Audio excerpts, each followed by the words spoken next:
I said, won't it be a time?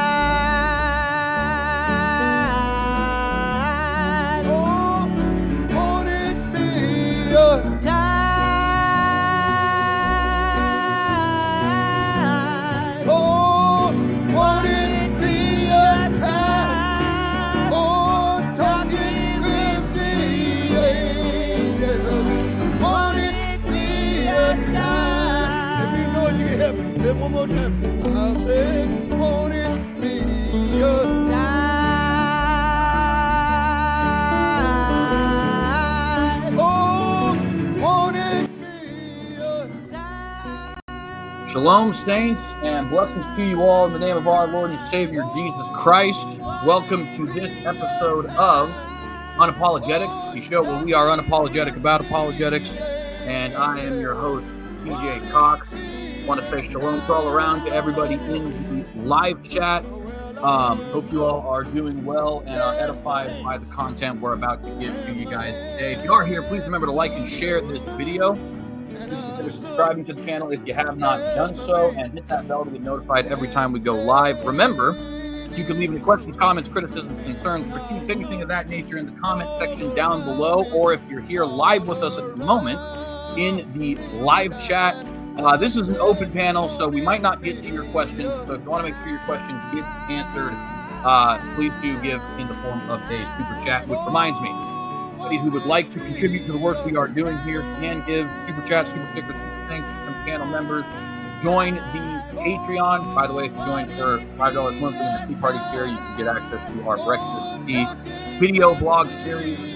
And of course, we have a PayPal and a book, 15 Questions for Calvinists Answered, if you're interested in any of that. Also, there are links to various social media accounts in the description below. There are also links to all of my guests who have relevant links below, as well as the video we're going to be reviewing today. So make sure to check all that kind of stuff out. And I just want to let you guys know very briefly that we do have a new episode of Breakfast Tea out later on tonight. I know that's not very breakfasty, but nevertheless, it will be out there on Patreon if you guys are interested. A couple debates here coming up, but none of them are set in stone. So just be on the lookout for me to announce that I have these debates coming up at some point. But we have some stuff being planned, and I hope that's exciting for you guys as well.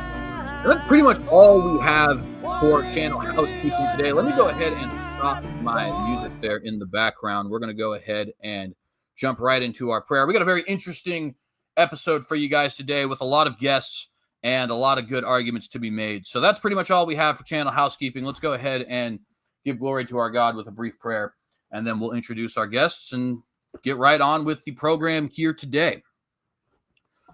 Heavenly Father, I just want to thank you once again for the opportunity to make these videos, Lord, and to glorify your name and edify your body, both through the logic and reasoning abilities that you have given us as human beings, Lord, and also the scriptures you have given us through your prophets and apostles, Lord Jesus. I just thank you so much that we have access to all these things, access to internet, access to people all across the world, all across the country, all across everywhere, right, that we can just reach not only instantly at this very moment, but for really all of time, as long as you keep this platform up. It's just a very awesome and unique ability you've given to modern man, and I would just want us to appreciate that and love that and use it to edify, to glorify your name and edify your body, Lord. May you anoint this stream here today, both us who speak, that we may speak truth, and the audience, that they may be receptive to truth and rejecting all error. And let's once again, Lord, I just want to ask that we glorify your name. We ask these things in Jesus Christ's name. We give you the glory, Lord. Amen. All right. We got a couple of guests here today. We're going to introduce them real quick. Clockwise, not counterclockwise. It's the exact opposite of what I told these gentlemen. So we'll start with Turretin fan. Colton Carlson will be next, and Israel Trujillo after that. I hope I said that right, Israel. So let's go ahead and have you introduce yourself. Plug anything you want to plug, anything coming up, etc. Go right ahead, Turretin. Floor is yours. Thanks very much. I'm Turretin fan. I have been doing Reformed blogging since around 2006, and more recently spending more time on YouTube, doing debates, talking about theological topics. I have a debate planned or semi-planned with Chris Date that's coming up, God willing, sometime in January. Marlon was hoping to host it, but he has some personal issues that will prevent him from hosting it, and we'll see if we can get that rescheduled. So it's in the near future of things I'm doing. Awesome. Thank you. And then we also have Colton Carlson joining us here today. First time on the channel, actually, but some of you may already know him. Regardless, some of you may not. So, Colton, go ahead and introduce yourself as well. Plug anything you'd like to plug, and just let us know a little bit about you. Yeah, so I'm Colton Carlson. I've been kind of in and out of the YouTube scene. I don't really have a channel, but you can feel free to search it up. It's Truth C Squared. It's where just me and my co-host, a good friend of mine, just kind of pal around unstructured-ish about certain things of theology and philosophy. It's not really, again, it's not really structured. Maybe only 100 subscribers, not even. But you can find me on academia. I've written a host of different things, primarily towards our good friend Tim Stratton, to who, I have I have a lot of respect for as a person, but as a philosopher, as someone who argues philosophically, seeing his arguments, I think that they wane, and so I have basically been known mainly for that. And then I've been on Dan's channel, Dan Chappell's channel, a lot. Church and Fan and I have been together a lot. So Israel. So I've just been kind of in and out, is what I'm saying. So feel free, go to academia, download some of the stuff I have there. It's a lot of written material. It's not for the faint of heart, but I think it is good stuff. And I think that it's definitely well researched. So feel free to see why mere Molinism, at least, is not true. I've also written a lot and done some videos on 1 Corinthians 10:13. I just recently did a podcast with Dan Chappa defending the view that 1 Corinthians 10:13 does not teach libertarian free will. And I'm happy to defend it here if it ever gets brought up. I argue for that extensively in my volume 3. So currently working on a paper right now on moral responsibility and general ability. Hopefully should be to a publisher by the end of the year, so within a week. And then we'll see if it gets published by next year. I think that has some promise. So that's kind of the stuff I work on and the stuff that I'm willing to think about. Awesome. Thank you, brother. And then lastly, we have our brother Israel. Shalom to you as well, Israel, and thank you for being here. Go ahead and do the same. Plug anything you got. Let us know who you are while you're here, and anything else you'd like to give to the audience for context. Yes, sir. I thought it was interesting that that Colton is going to get published, and if I misremember, Stratton was saying that he would not debate someone unless they're published or unless they got some credentials, whatever. So I guess if you get published, but if you get published now, he's not going to have an excuse. He's going to have to show up, and you're going to beat him up. So, I'll be looking forward to that, man. Well, I guess now I'll talk a little bit about me. I've already shared the stage with Colton and CJ before. My first time over here with my dear brother Turton fan, it's an honor, guys. It's an honor to share the stage, especially with defending Chris Date today. On people usually ganging up with the Calvinists. What they do often, they just get like 4 or 5 people. They do 4 or 5 streams, pretty much as a Gish Gallop against Calvinists, and that's what we're doing, combating that. A little bit, getting our own guests, our own people, like to rebut that. So I'm very glad to be here. For those who don't know me, I've been doing apologetics for about 10 years, and most of those years, some of it was as an unbeliever. I was studying apologetics as an unbeliever, and mostly in regards to atheism. So I got a lot into epistemology, metaphysics, and philosophy of religion, etc., logic, and I then became a Christian and started focusing more on the theological issues. I was focusing on theology back then, but mostly let's say Old Testament moral ethics, Old Testament problems, I guess. But yeah, all sorts of stuff, textual criticism, whatever. But I've been doing more of a text to Roman Catholicism these past 3 years. Debated most of the best apologists in Latin America of Roman Catholicism. Debated some philosophers on philosophy and Christology. Debated Dr. Zeno Vecchio, Dr. Jonathan Ramos, who's got 2 doctorates. Debated even an economist on forms of government. And I got a long history of debates, both on camera and off camera, including an off-camera debate with Tim Stratton before. I've engaged with him. I know how he argues, and some of what you guys are going to see in the video. I've already spoken with Stratton for hours on this, so he knows a bit of my rebuttals, which is weird because he didn't fix some of the issues and some of the stuff we had already talked about. You guys are going to notice a lot of that. Like some of the members, they have already gotten rebuttals to some of their issues, and they're still pushing the same nonsense. So it's a little bit, I don't know if dishonest. Maybe they forgot. Maybe they just got new arguments and they just want to push it again. But it didn't even look like a rebuttal to Chris Date, and that's what worries me the most. Like, it was supposed to be that they were going to be rebutting each of the how do you call it? Each of the verses that Chris Date was arguing, like, how do you reconcile with Calvinism? And they were supposed to rebut that, but instead, they pushed for a positive case of just random stuff all over the place. They did address a few verses on the first hour, maybe like 2 or 3 verses, but usually they just went on rants all over the place. Like Tim Stratton brought the idea of deception argument, the free thinking argument. I mean, like, what does that have to do? I mean, with what Chris was saying. So I guess they're not saying that determinism is compatible with those biblical verses. I guess they're just making a positive case. So I guess we'll just respond to whatever they said in the video, and that's how they wanted it. I guess that's all we do. Yes, sir.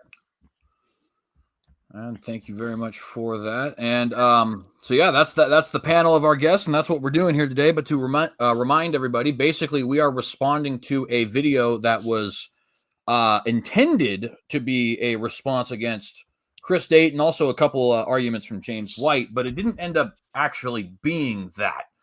As Israel was saying, it ended up being a lot more of them making positive cases for their various interpretations on provisionalism, and so that's a lot of what we'll be addressing here today.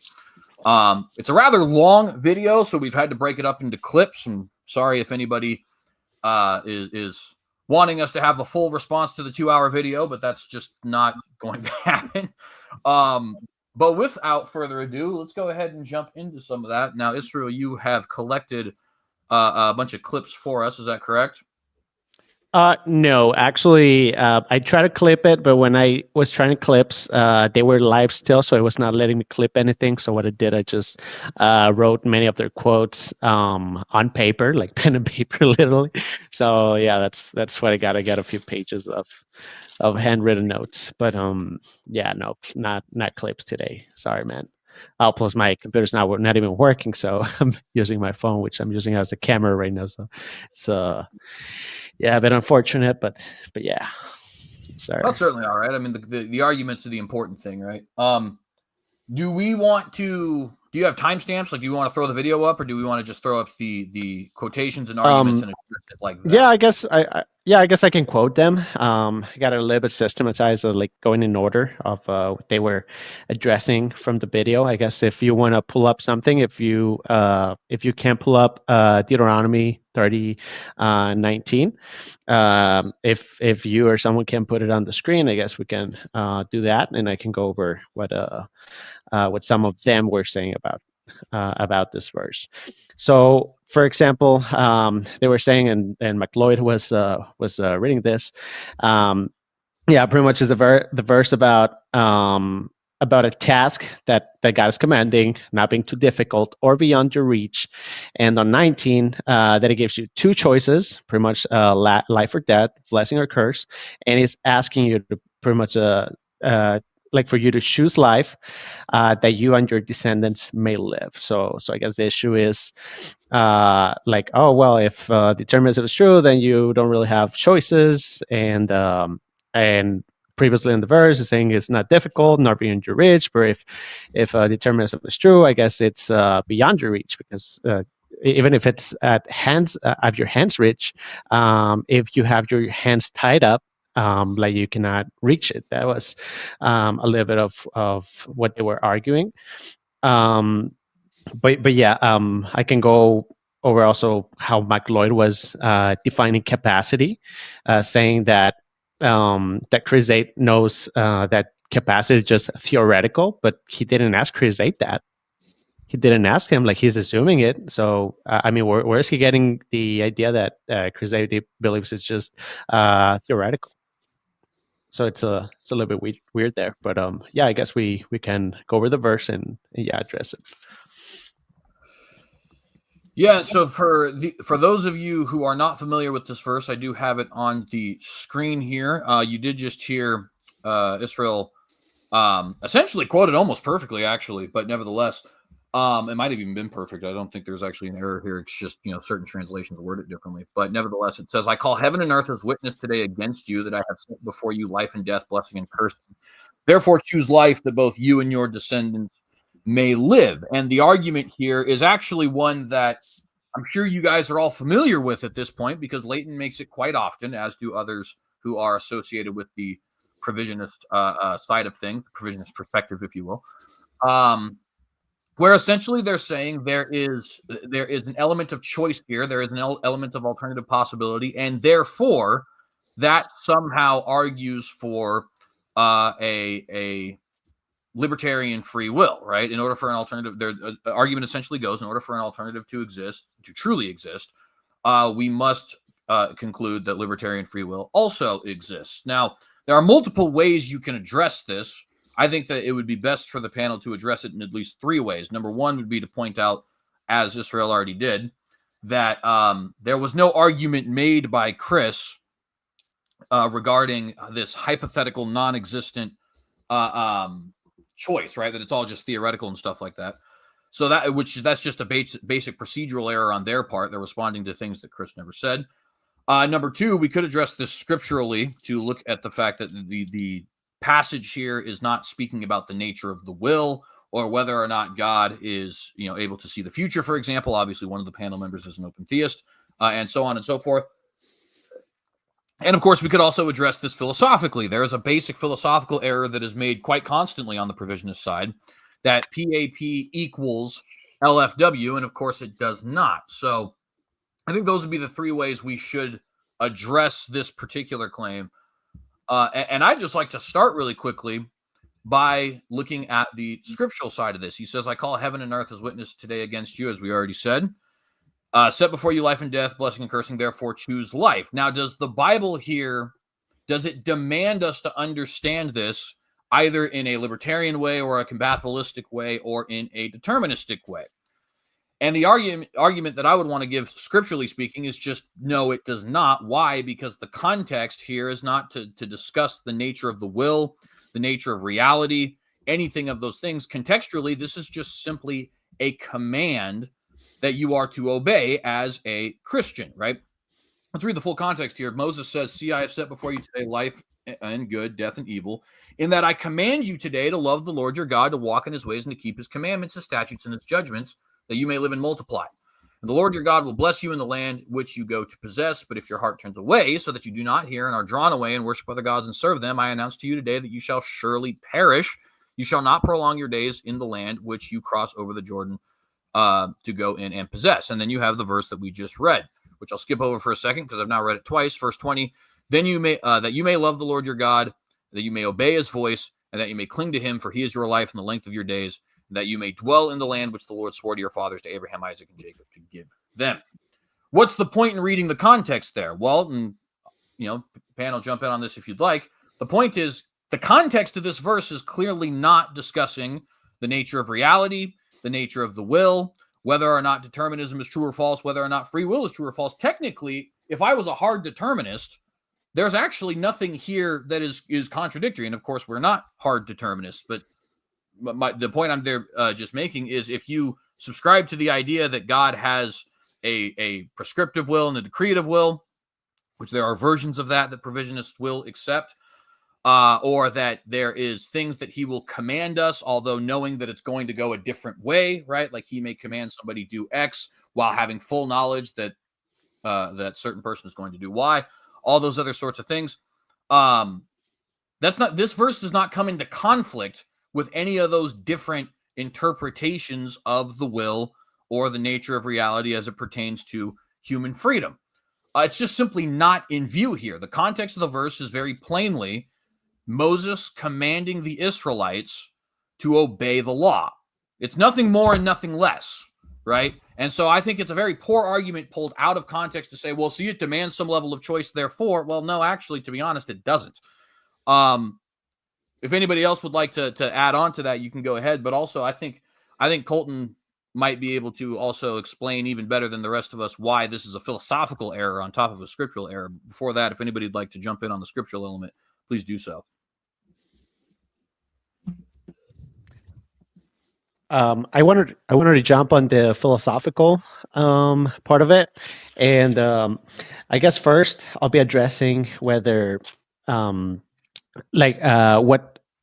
having a choice in reach would mean for their worldview, and what it would mean on our worldview. When it comes to libertarian free will, when it comes to indeterminism in general, whatever model they hold, because they might not even have the same model. Like they don't even have the same model as Cal Allender, for example. But yeah. So when it comes to libertarian free will, like how do we even know what it is? How even know what it how a choice originates? Like when describing libertarian free will, like how a choice originates, like is it a system? No, you cannot say it's a system because systems are deterministic. Is it a process? No, because processes are deterministic. Is it a mechanism? No, it is not, because mechanisms are deterministic. Does the choice originates as an explanation or as a because of, like I chose X, Y, or Z because of, which is what we see all throughout the Bible? No, because if it's a logical proceeding, it's also deterministic. Can you ask how it works? No, because if it works, it assumes a mechanism, a formula, or something like that. It assumes multiple points of coherence that depends on one another. So it's in some sense deterministic. It's not a formula. Also for the same reason, not a logical proceeding, not a function, not a reason, and not an operation. So I guess when talk about how a choice originates, I guess it's a flabberdoodle. It's something unintelligible, something that we cannot explain, and we cannot. We can actually clip Leighton Flowers on this. He's spoken before to say that he believes it is a mystery, like how it works, how it functions. It's a mystery. He's appealed to mystery before, and he usually just says, well, if God has it, I guess we can have it too. So what it is, we don't know what it is, but for some reason, whatever it is, we should have it a reach.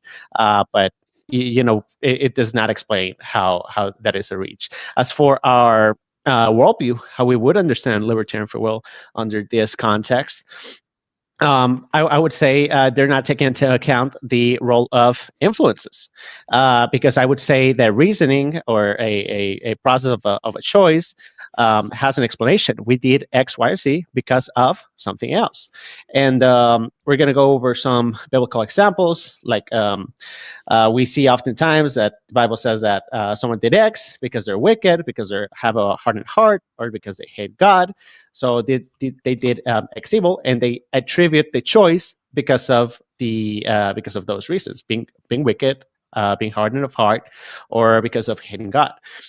We also commanded that the younger listen to the elders. This sort of assumes an effect on listening to the elders. Otherwise, as a consistent Calvinist put it, Colton, I don't know Colton's last name, but he puts it as a choice shelf. So since explanations or nothing else, nothing beyond yourself is determining you to choose X, Y, or Z, they pretty much just enter your awareness, and they sit down as a sort of like in your shelf, where you can like hover around and choose from that shelf, and somehow it proceeds from that. But when we see like the language used in the scripture and the language used colloquially, it seems that external things like information, like propositions, do have an effect on our choices. And I just gave a few examples. So when the younger listen to the elders, I guess in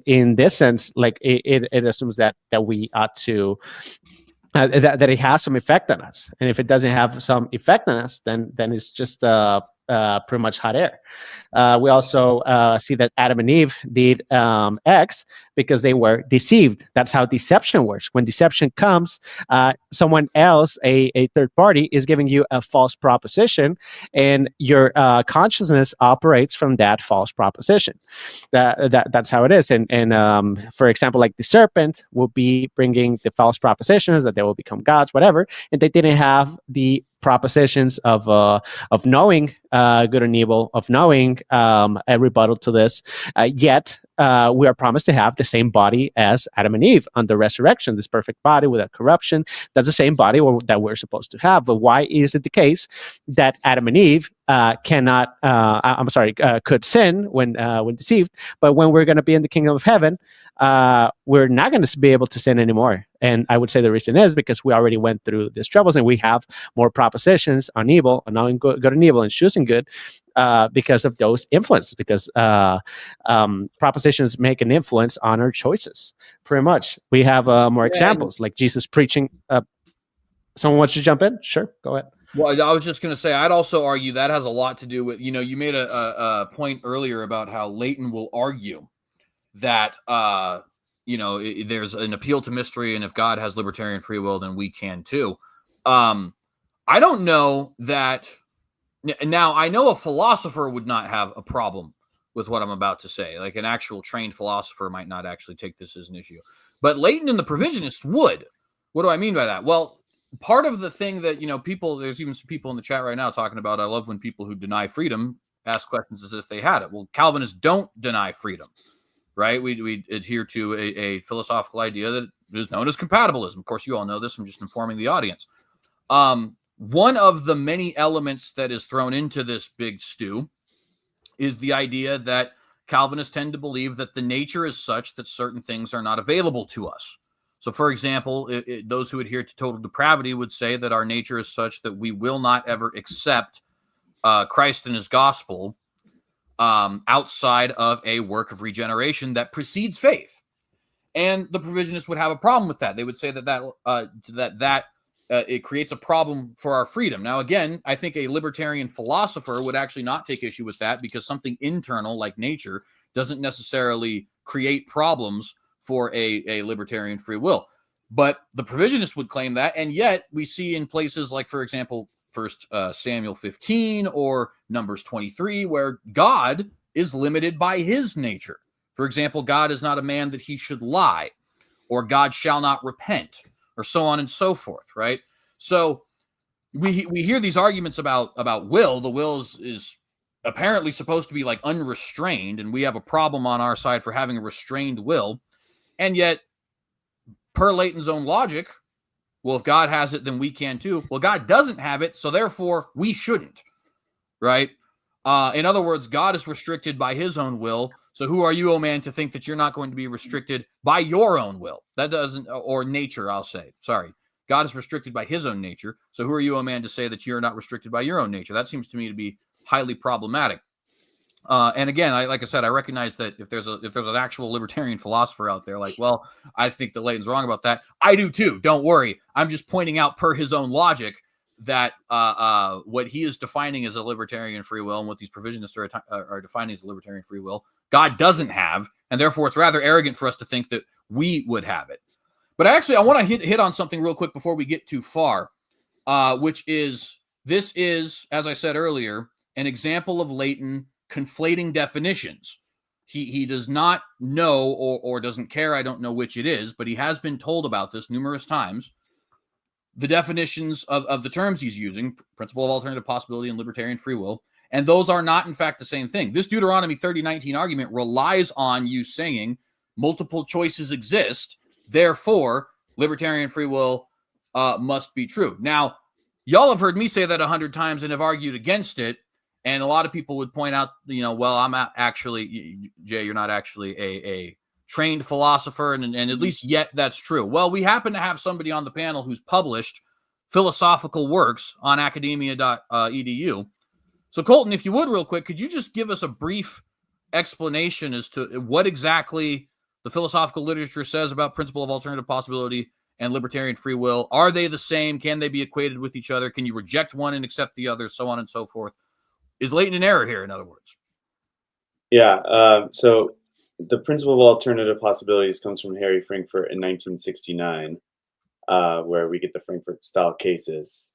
And it basically says, in order for one to be morally responsible, you have to have the ability to do otherwise, essentially. So that's the principle of alternative possibilities. It's very known in these circles. However, right, that is usually, like you said, understood as like a subset for libertarian free will. Libertarian free will entails 3 conditions. Most philosophers say 2, but I like to go a corollary condition just for good measure, and that's the 3rd one. But the first one is that we have free will. That free will, number 2, is incompatible with determinism, which then therefore entails the subset, number 3, indeterminism is true. So indeterminism is false. So those are the 3 things that libertarian free will needs, that we have free will at least sometime, not all the time, but sometime, and that different libertarians cash it out differently, right? And then incompatibilism is true, indeterminism is true. But notice there's nothing in the libertarian definition that in free will, incompatibilism, indeterminism, that necessitates PAP being true, the principle of alternative possibilities. There's nothing in there that necessitates it. Now, I think you could argue that incompatibilism in general, like Bignon does, entails a categorical PAP, so principle of alternative possibilities. So you have categorical access to alternative possibilities. And I think that's right. I think that if you do hold incompatibilism, this idea of, in order for free will to be incompatible with determinism, that free will has to entail some sort of categorical access to alternative possibilities. I think, yes, you can argue that, and I think that libertarians are committed to that by way of argument, but definitionally, yes, they're not the same thing, and that we shouldn't squeeze them together. So I think it's a technical thing, and that we have to be careful with it. I do think that libertarians have tried to argue, such as Stump is probably the number one I would posit. In 1996 and in 2003, she has a famous paper, Moral Responsibility Without Alternative Possibilities. And so she is a libertarian. She follows, Catholic theology and philosophy, and gets a lot of her theology and philosophy from Aquinas and Augustine, as most Catholics tend to do. And so she argues that you can actually be morally responsible without being free libertarianly, without having access to alternative possibilities. So she actually accepts Frankfurt-style cases as an incompatibilist. David Hunt is another one. Zagzebski, William Lane Craig has tampered with it here and there. Those are all Frankfurt libertarians. But I still think that they should, and I think other incompatibilists have argued this, they should, in some way, shape, or form, hold to some sort of alternative possibility condition. Not because it's entailed by their view, because libertarian freedom is the same thing as PAP, but that it is entailed by their view. That's what I mean. So like Kevin Tempe who was Stump's mentee, so basically was trained underneath Stump, completely argues against Stump's view and thinks that as an incompatibilist libertarian, you have to have some sort of access to alternative possibilities. And I think that's the right way to go. So I think if you're a libertarian, you should have some sort of access to alternative possibilities somewhere in the sequence, whatever that looks like, agent causalism, event causalism, whatever the junk, it doesn't matter. You should still have it. But all that to say, yes, they are not the same thing, but you can argue that one entails the other. I hope that answers the question. Yeah, absolutely. And to kind of amplify that a little bit, I think it is interesting. You point out that you think libertarian free will would entail PAP, even though, as you mentioned, there are many libertarians who would not necessarily argue that, maybe not even believe it. But you're not arguing the inverse, that PAP would necessarily entail libertarianism. And that's the flaw, I think, that we have Leighton getting to here. I think there's a little bit of a question as far as what how possible does a possibility need to be in order to be considered a true alternative possibility, right? Right. Like I've pointed out before, if God knows the future in a fixed fashion, such that A is 100% going to happen and B is 0% going to happen, it does seem like there's an implication of the future is fixed there to some extent. Even if we're not saying God is determined or determinism is true per se. So do you actually have an alternative possibility? Well, in a manner of speaking, yes. And to say no would be to commit a modal fallacy, but also in a manner of speaking, it's not going to happen. You could have a Google tries times a Google and it's still not going to happen. Right. Yeah. But nevertheless, that to me is very interesting, considering the fact that the error I see here with Leighton and with a lot of these provisionists is the inverse there, right? They're not arguing libertarianism demands PAP or entails PAP or anything like that, but arguing PAP entails or demands libertarianism, or even that they're definitionally one and the same. And that, I think, is a blunder that not only has been corrected numerous times, but that, as you said earlier in the I think we actually hadn't gone live yet, an actual philosopher would never make that blunder. Yeah. Somebody who was trained in the literature would never make that kind of an argument because it's just not true. Right. I do want to say, going back to the idea of choice in Deuteronomy 19. 30:19. Yeah, it is. So it's kind of, to me, comical, and that they want to say that choice, therefore, is some sort of indeterministic.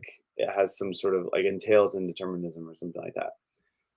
Because like you said, that's nothing that didn't have anything to do with Chris Date, and it also is it doesn't have any scriptural idea. I think that CJ already mentioned that it's just at face value, all it's saying is that we choose. Right. So unless you want to eisegetically interpret your incompatibilist indeterminism into the text and say that choice doesn't entail indeterminism, well then. But obviously that's not the case. But I do want to say that both Leighton and Tim back in 2020 and specifically responded to Bignon over this. And Bignon has in his book, page 16 and 17, a no choice argument, basically going through the incompatibilist, indeterminist, no choice argument, what Bignon calls low hanging fruit arguments. And the puppet one is part of it. But he responds to them. If you don't know the YouTube or the literature well enough, for those up to speed, they had a back and forth. Braxton Hunter, Leighton Flowers, Tim Stratton had a back and forth in early 2020, right when COVID hit, and they were just kind of going back and forth here. And Bignon says this, that choice doesn't entail indeterminism. You still make choices on determinism. Who has determined your choices? Well, obviously God, but it doesn't follow that it's not what you have decided. So then he gives a nice syllogism, and I was enthralled with the syllogism ever since I heard it. He basically says, think about what they're saying. If God determines you, the person, CJ, me, whoever, to choose X, you didn't choose X. But then he's like, just notice what they're saying. If God determines you to choose X, you will choose X. You know what doesn't follow? That you didn't choose X. But that's what they want to say. So what a Calvinist would say is, yeah, God determined me to choose X. therefore I chose X. Yeah, exactly. Right. So to say that, the choice doesn't actually, there's no choice here for the Calvinist or the determinist or whatever, is just to impose your own incompatibilist view, such that choice is incompatible with free will, or sorry, determinism is incompatible with choice, right? But I think I need to. I think I need to jump in real quick because that's why they brought the beginning of the verse. They brought the part about not being too difficult or beyond your reach, and that's kind of like how they're trying to address this. That's why I went over the part about influences and how the return free will, like we cannot know that it works or functions or is an explanation of anything. So it's that's kind of like why I was addressing it. Like we don't know, like if it's even within reach, because even if you choose, let's say a randomness wouldn't be much of a reach. And as of a positive claim, like we don't know what kind of positive claim they can make about reach. Whereas we actually have a reach, where we have an influence, we have a I guess a causal influence on how propositions can affect a choice, and we can actually do it if the right logical conditions are met within a text. Right. But yeah, that's kind of like how they were trying to argue for it. Well, I'm going to disagree here, and I disagree a lot with Israel. So let's just get that first. So I love him as a brother, and that's fine. And he knows I disagree a lot with him, but I don't think we need to go on the positive offense and say why their view wouldn't work if we impose their view as choice, like libertarian free will choice. I don't think we need to say that at all. All we have to say is that their interpretation of what a deterministic view would look like doesn't make sense. That thing is false. What we could just say is take agnostic, just leave the verse agnostic. It doesn't entail indeterminism. It doesn't entail determinism. It doesn't entail anything really about the will. It just says that these are some actions that are available to the believer. Yeah, we ought to be able to act. I think maybe you misunderstood me a bit. I was not necessarily making a positive claim of why it is exclusively deterministic, but I was just explaining like how it would like literally work within determinism.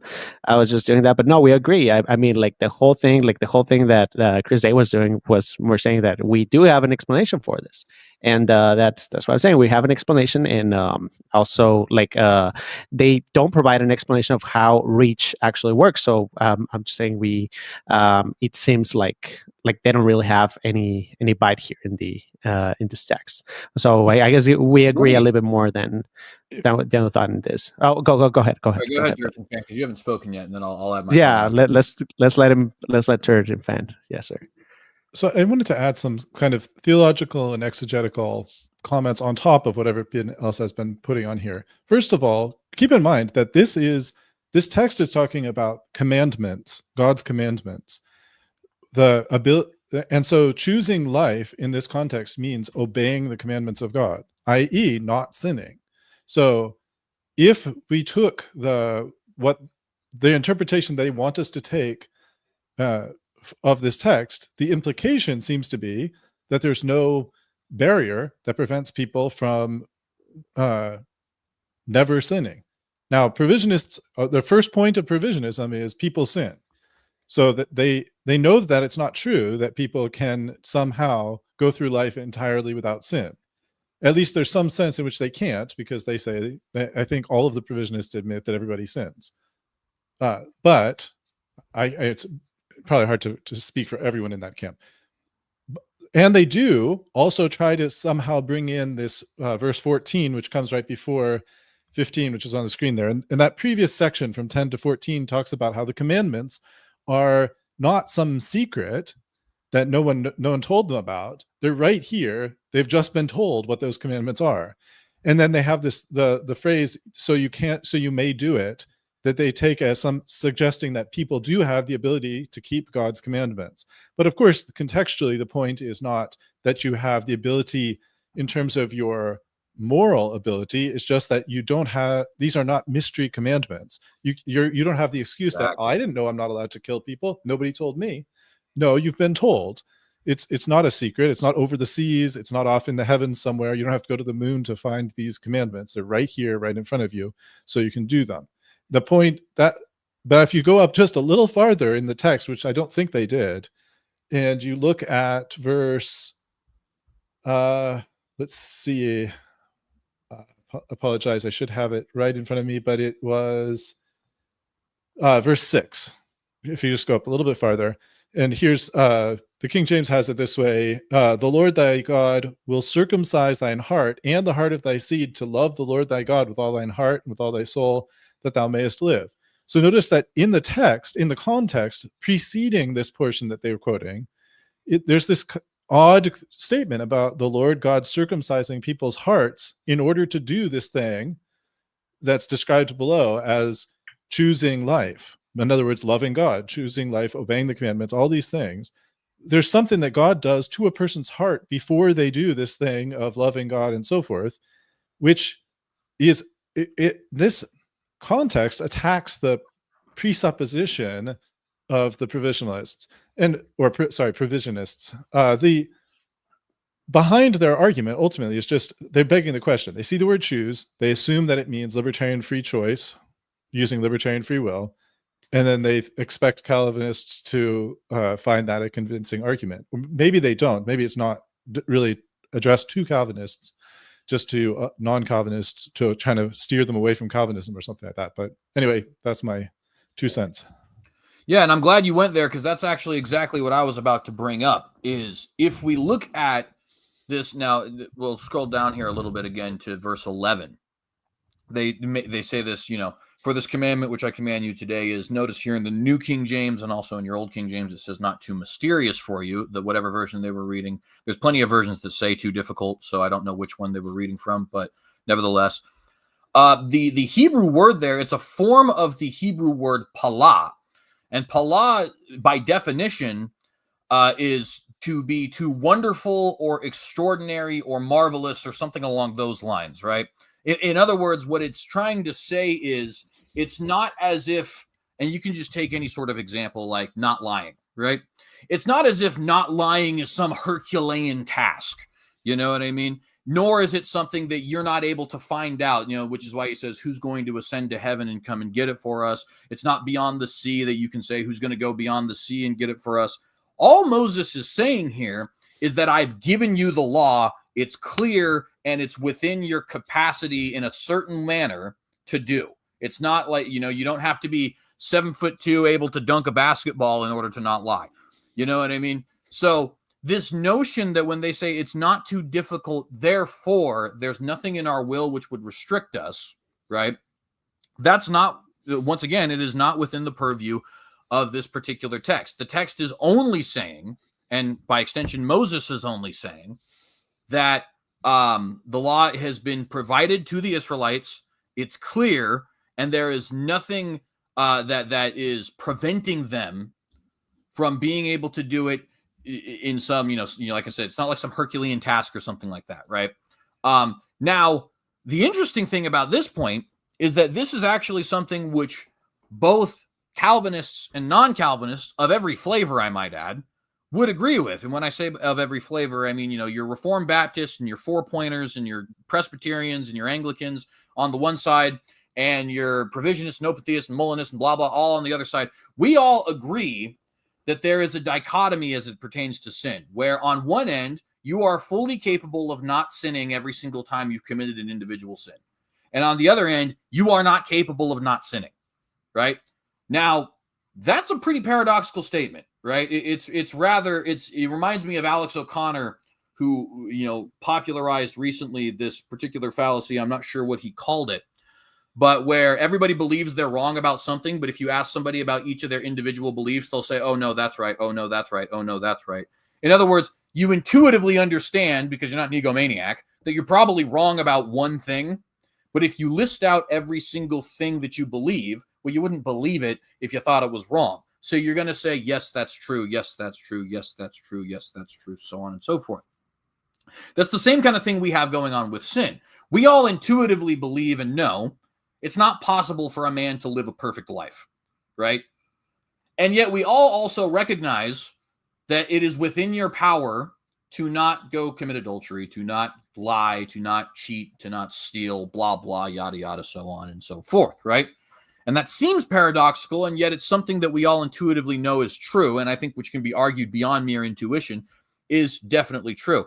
But beyond that, I think we also have to separate between what do we mean by capacity in this regard, right?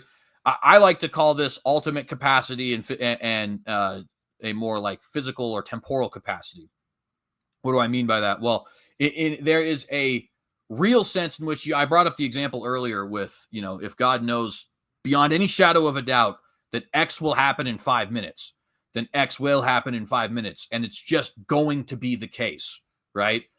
So there is an ultimate sense in which you don't really have the capacity to do Y, right? And yet that's not what we're talking about when we're talking about capacity. When we're talking about capacity, we're talking about things within your nature, things within your mind, things within your spirit, things within your physical ability, right? We're not talking about some ultimate sense that the future is set to, in such a way that X will occur. So there's two different competing capacities here. And in one sense, I could say, yes, you do have the capacity to do Y. There's nothing physically stopping you from doing Y. There's nothing mentally stopping you from doing Y.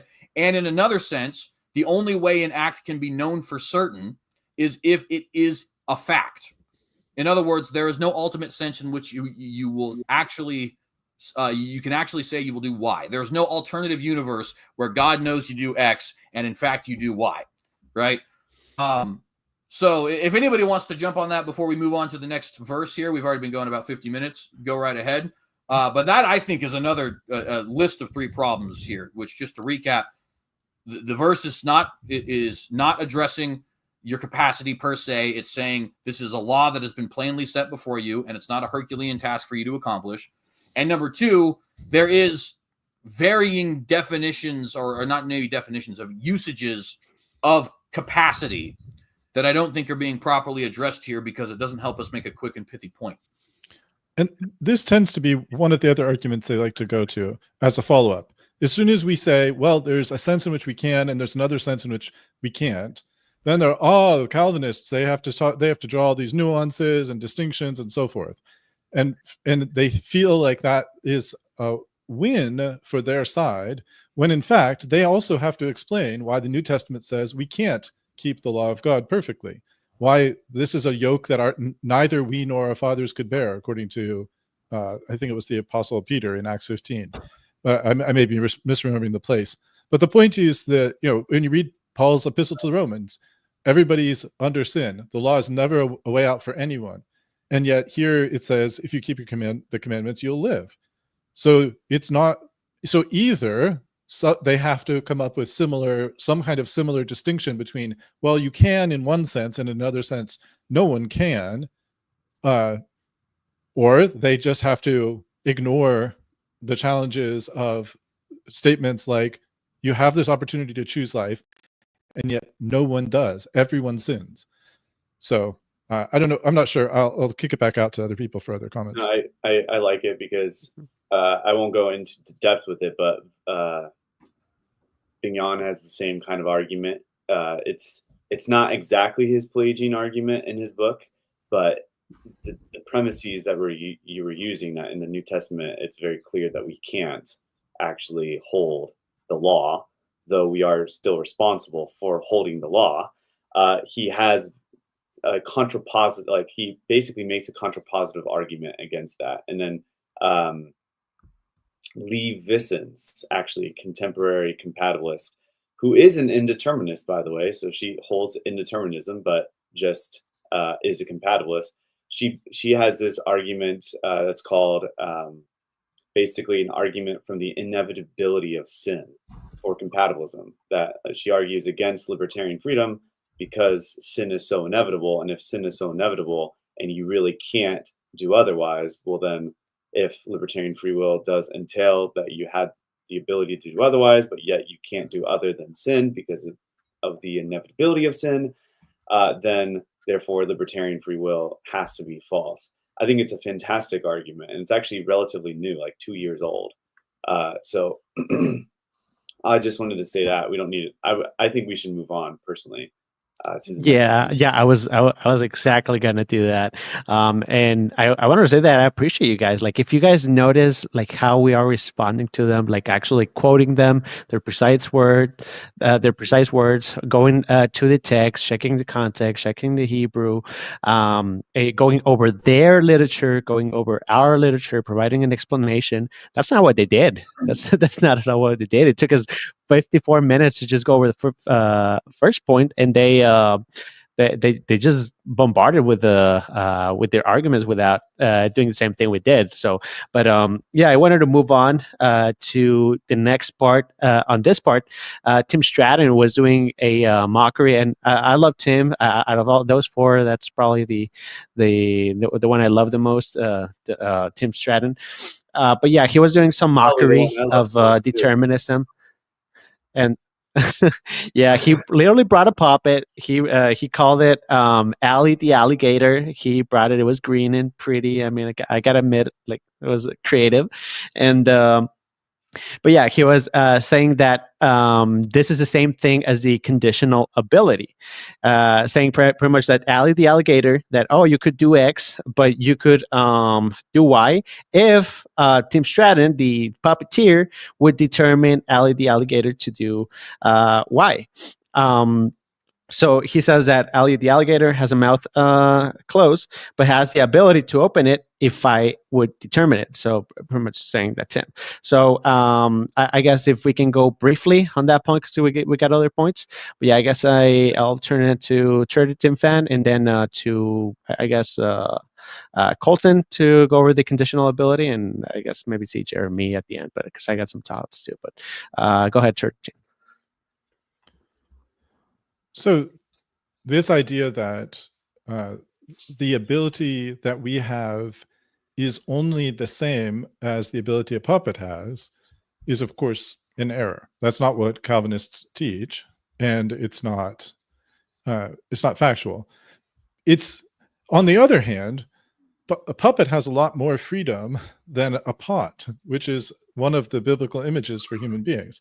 So yeah, I mean, it's not very flattering to think of ourselves as a puppet or a pot or a sheep. That's another popular biblical image for people. And a sheep doesn't have as much freedom as a human being does.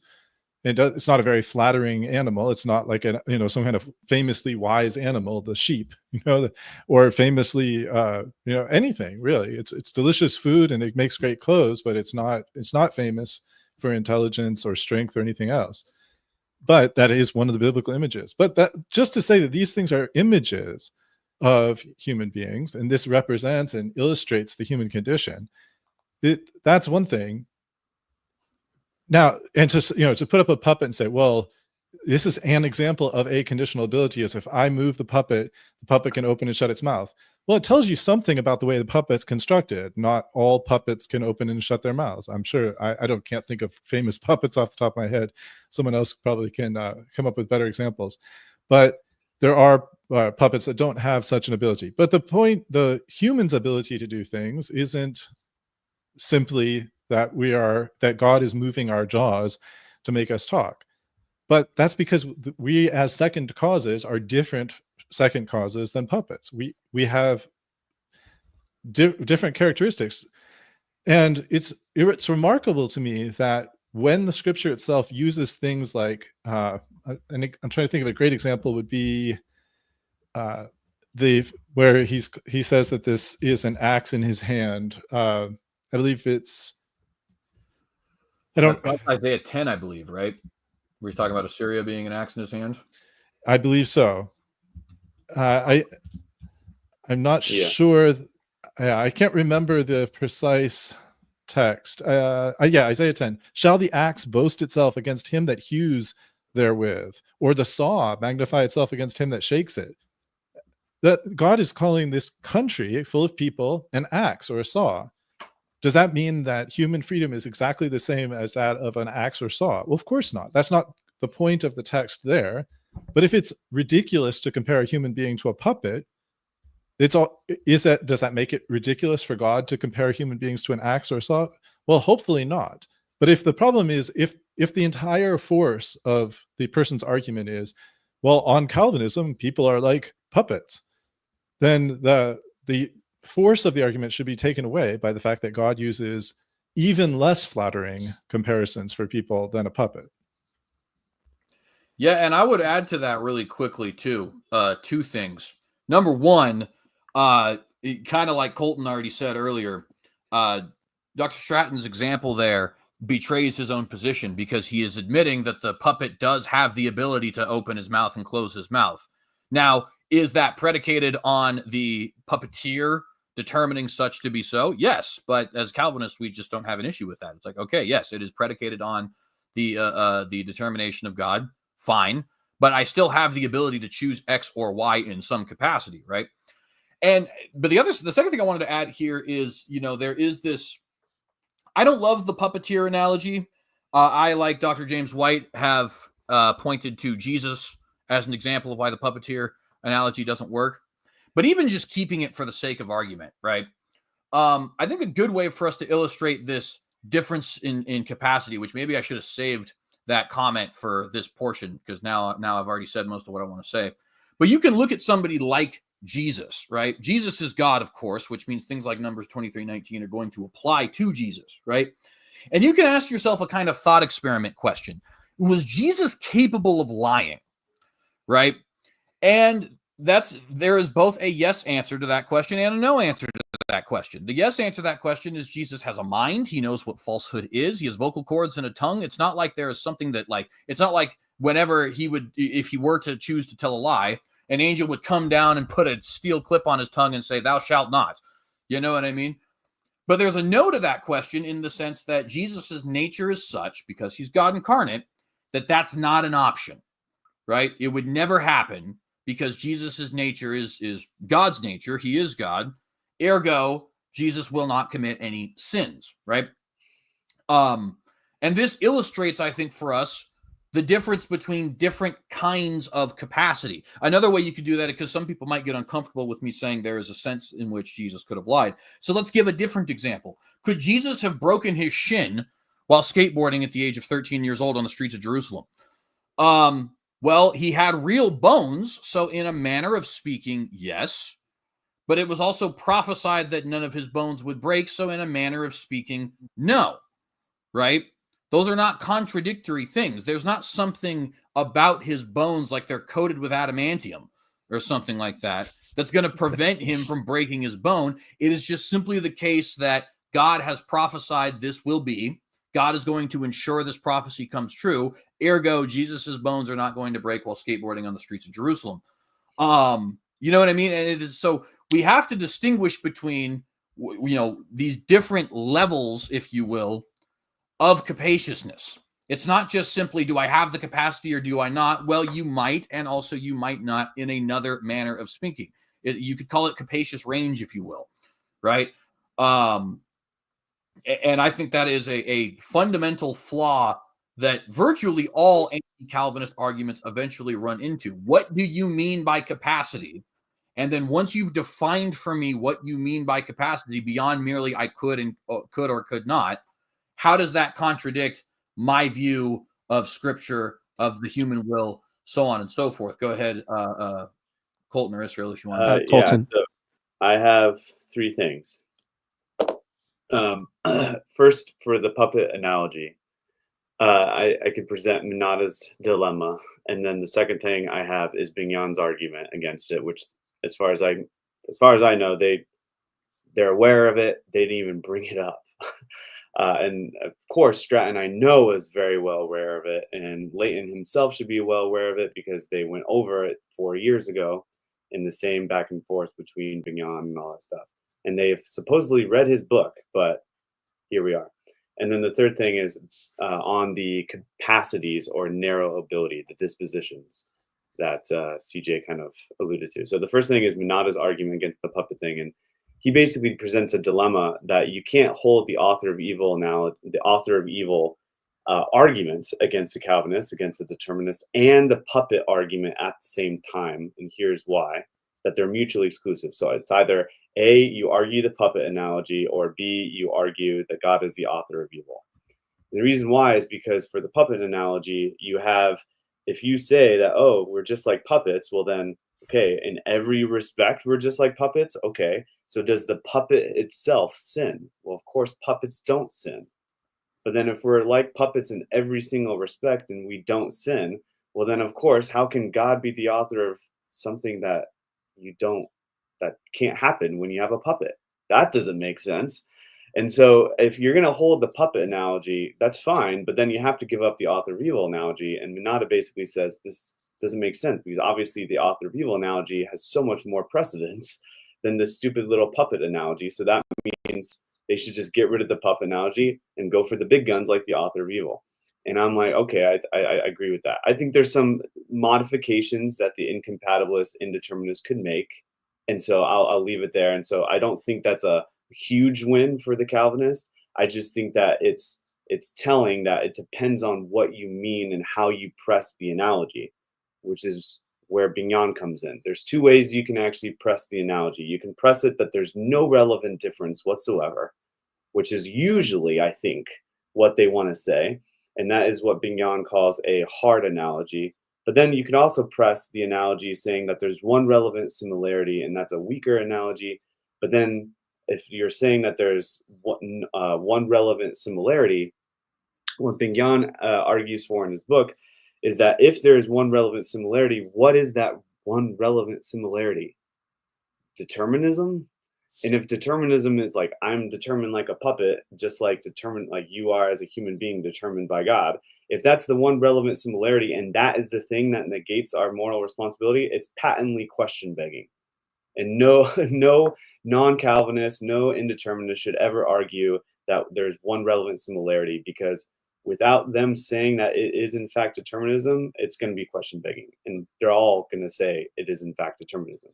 So that leaves them with the hard analogy that there's no relevant difference. But then Bignon argues, of course, there is a relevant difference, namely our consciousness.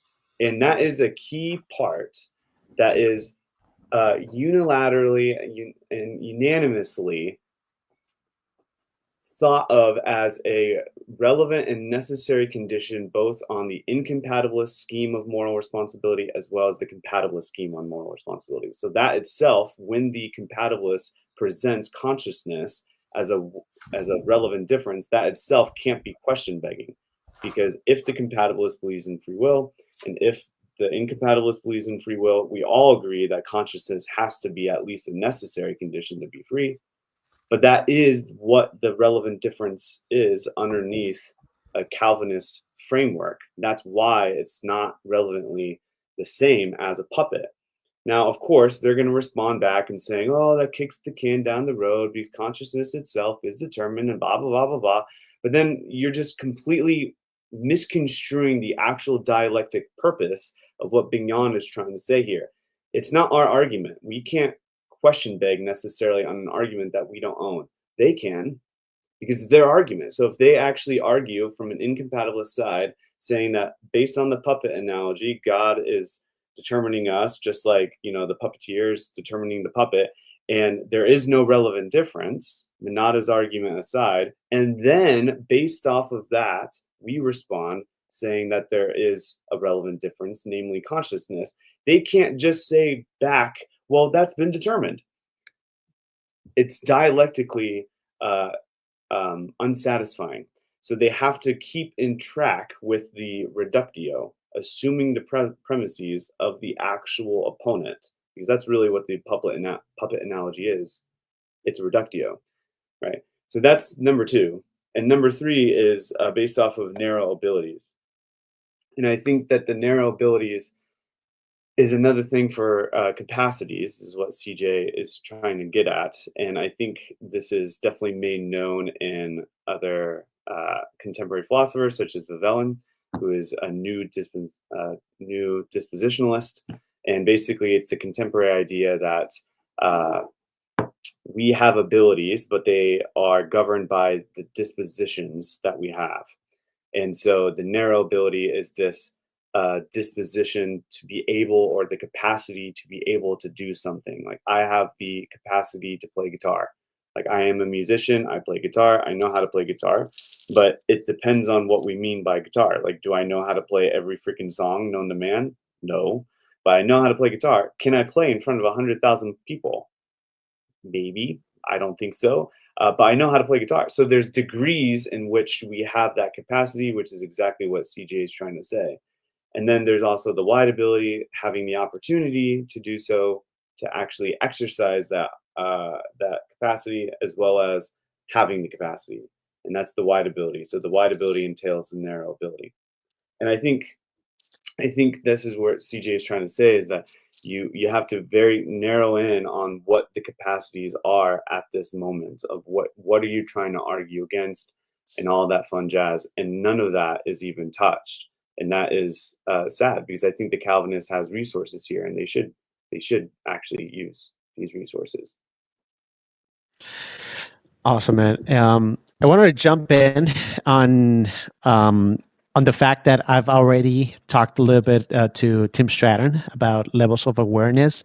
And the thing is, neither Tim, nor Leighton, nor Warren McGrew, nor Stratton, they don't have, I'm sorry, Drew, they don't have a much of a background or a bite in metaphysics, nor in consciousness.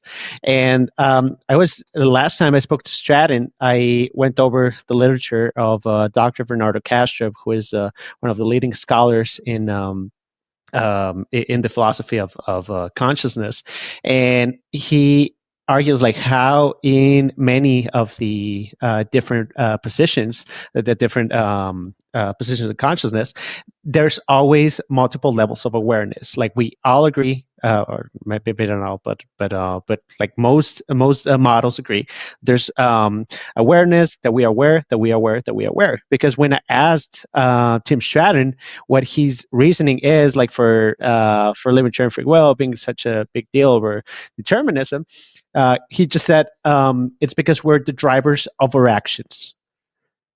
So I texted him over this. We had already previously talked about it, but I offered another correction over text or over phone. Don't remember. I think it was over text. To show that we also in determinism, we are drivers of our actions. Like we have all the let's say a choice self, like they do, and we have processing power to choose over all of those options, and we have awareness of that processing power to choose over the options. We have another processing power. So there's like multiple levels of awareness that, let's say, a rock doesn't have, that a puppet doesn't have, that a dolphin doesn't have, and that's what makes humans special over other over animals and over objects. We have multiple levels of awareness. So we, in a sense, if that's what Stratton says, makes us like to have a meaningful idea of choice. I guess we do have it too. We are drivers of our actions, and I've spoken to him about it. Another issue that I find with his choice of the puppet analogy is that not only in this, but almost in every single one of their objections, not in all, but notice metaphysically, they almost always assume like some monism for the audience. Monism is the idea that only one thing exists. They usually collapse both the creation and creator. They kind of like collapse into the same thing. They're like, oh no, you didn't choose it, like God chose it. And they also like they seem to have not real distinctions between this massive blob. That's why I'm saying it's like some weird. They assume like some kind of weird monism, which is a massive strawman, because like I don't know of any of any Calvinist that would be a metaphysical monist on everything in reality that would make distinctions. And even if you collapse somehow. Creation and the creature, like still you have to argue like some sort of absolute divine simplicity, and many don't affirm absolute divine simplicity. Like there's like the Eastern Orthodox tradition, and I affirm some of these denial of absolute divine simplicity, where there's real distinctions within God, and we would say that within these distinctions, we find some distinctions between what Jesus does and what some propositions of Jesus being true and of each person. Something that happens to a person may not happen to the other person. So those will be some of the examples, and also some of the we would say how are they called, accidental predicates. We would also say that, and if there are all these sort of metaphysical distinctions, I don't know where they're getting language, because metaphysical distinctions entail language. If whether you're a dualist or an idealist, each object within reality would have its own language. That includes the different persons of the Trinity. That includes creation, and within creation, if we're talking dualism, each person has their own cells, and each of the fundamental particles would have their own language in relation to the rest of reality. And if we're talking about something like idealism, you still have to have different propositions, like the law of non-contradiction, where one proposition will not be the same as other ones. So each character within this novel of reality would have their own unique language. And if so, why are you collapsing it? Why are you saying that the puppet does not do X, Y, or Z? It is actually God. Or they're making this distinction that they always collapse and assume some weird, some awkward, some absurd type of monism, and they assume it for our sake when we never do that. And it's like you have to be like the most uncharitable and misrepresenting our view, like, in order to pull that off. It's I just think it's absolutely disgusting. But hey, like they don't I've never seen them talk about metaphysics much. And even if they do, like I've talked metaphysics with Stratton, and I don't think they're there. Like he doesn't even know like what sides to choose, whether idealism, dualism, etc. And like they don't know the metaphysical literature, and they don't know the philosophy of language. So I just found it horrible. But I don't know if you guys it's been there's a little bit more points, well, a lot more points that are going to go throughout the video. Are you guys cool if we move on to the next point? You're good? Yeah, let me just really quickly, because I want to acknowledge the any of the super chats. So let me just briefly go to a couple of comments here made by Alyosha. I hope I said that right. First one says, we need to be very careful about epistemology here. An infant held by its mother in front of a mirror will recognize its mother, but not itself. And the second one was actually a quotation. Let me go ahead and pull it up here. Quote from Rosenstock Hussey, which I'm, again, not sure that I said right. We are named and known before we know ourselves. First off, thank you very much for the super chats, Alyosha. Appreciate your contribution here. Does anybody have anything they'd like to say about either of those comments before we move on?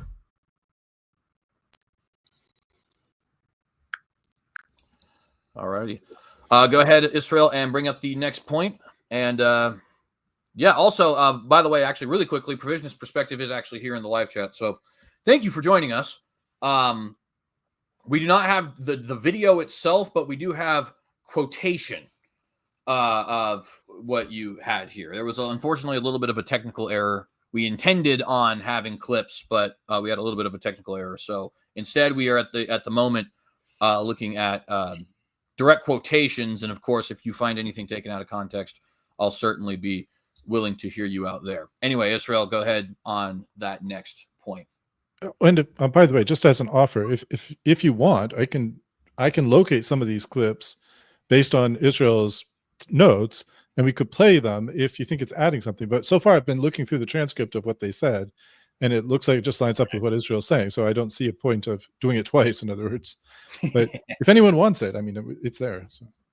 We're not quoting in the sense of actually playing the video, but it's not like we're not engaging them as what they are saying. Like Right. These are things of what that they have said. It's like the Ali the alligator is from 27. They have argued Ali the alligator and the conditionality is false because blah, blah, blah, blah, blah. And so we responded to that. And so they have argued indeterminism based off of choice, and that, like, we've, yeah. Okay. So here I'm quoting Leighton. Leighton is the one that is making this point.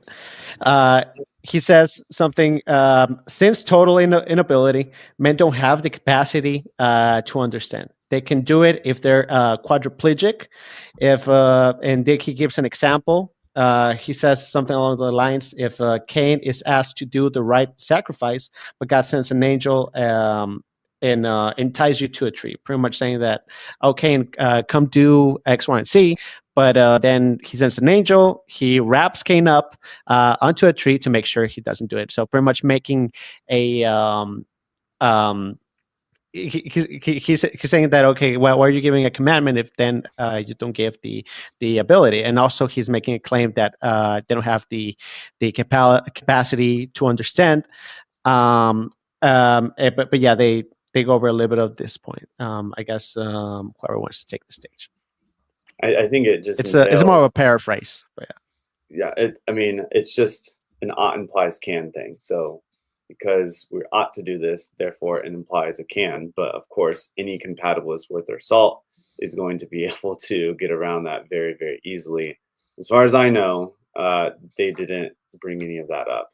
Now I could be misremembering because I've just briefly watched that clip of Leighton, but I don't think that they brought it up. However, I do want to say that I think, at least from my own studies on the disposition, this is going to be kind of a shocker, I think, to some of my Calvinist friends.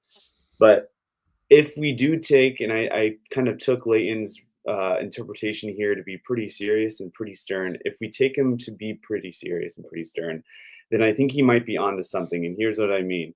Let's just go back to the dispositional ability and the wide ability and the narrow ability. Does the unbeliever have the capacity to believe in God?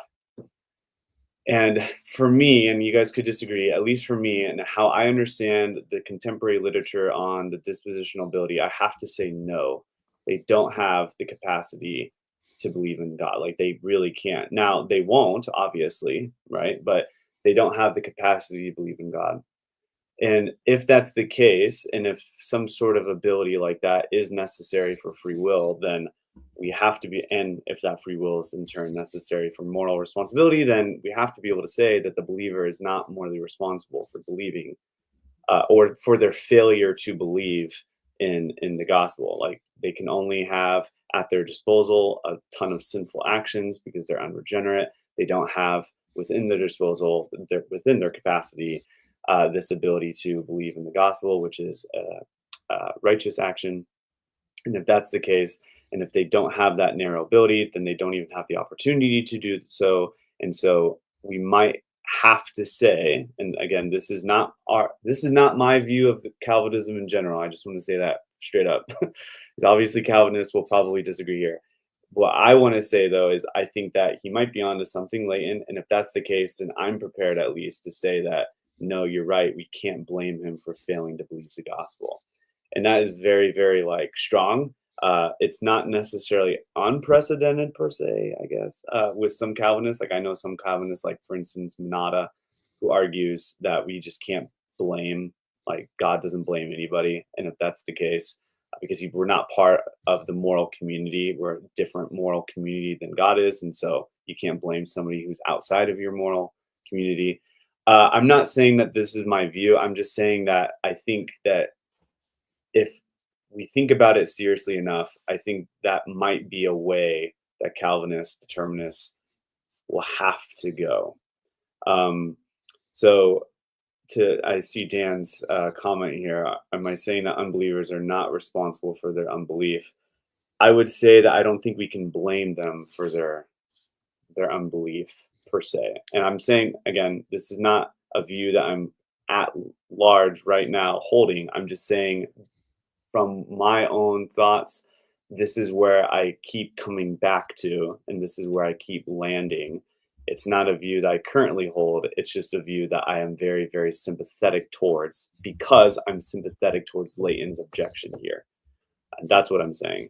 I think that we might have to be prepared to say that, okay, if the unbeliever doesn't have the narrow ability, the capacity to actually believe, and you need that in order to be morally responsible, then they cannot be held morally responsible for their failure to believe.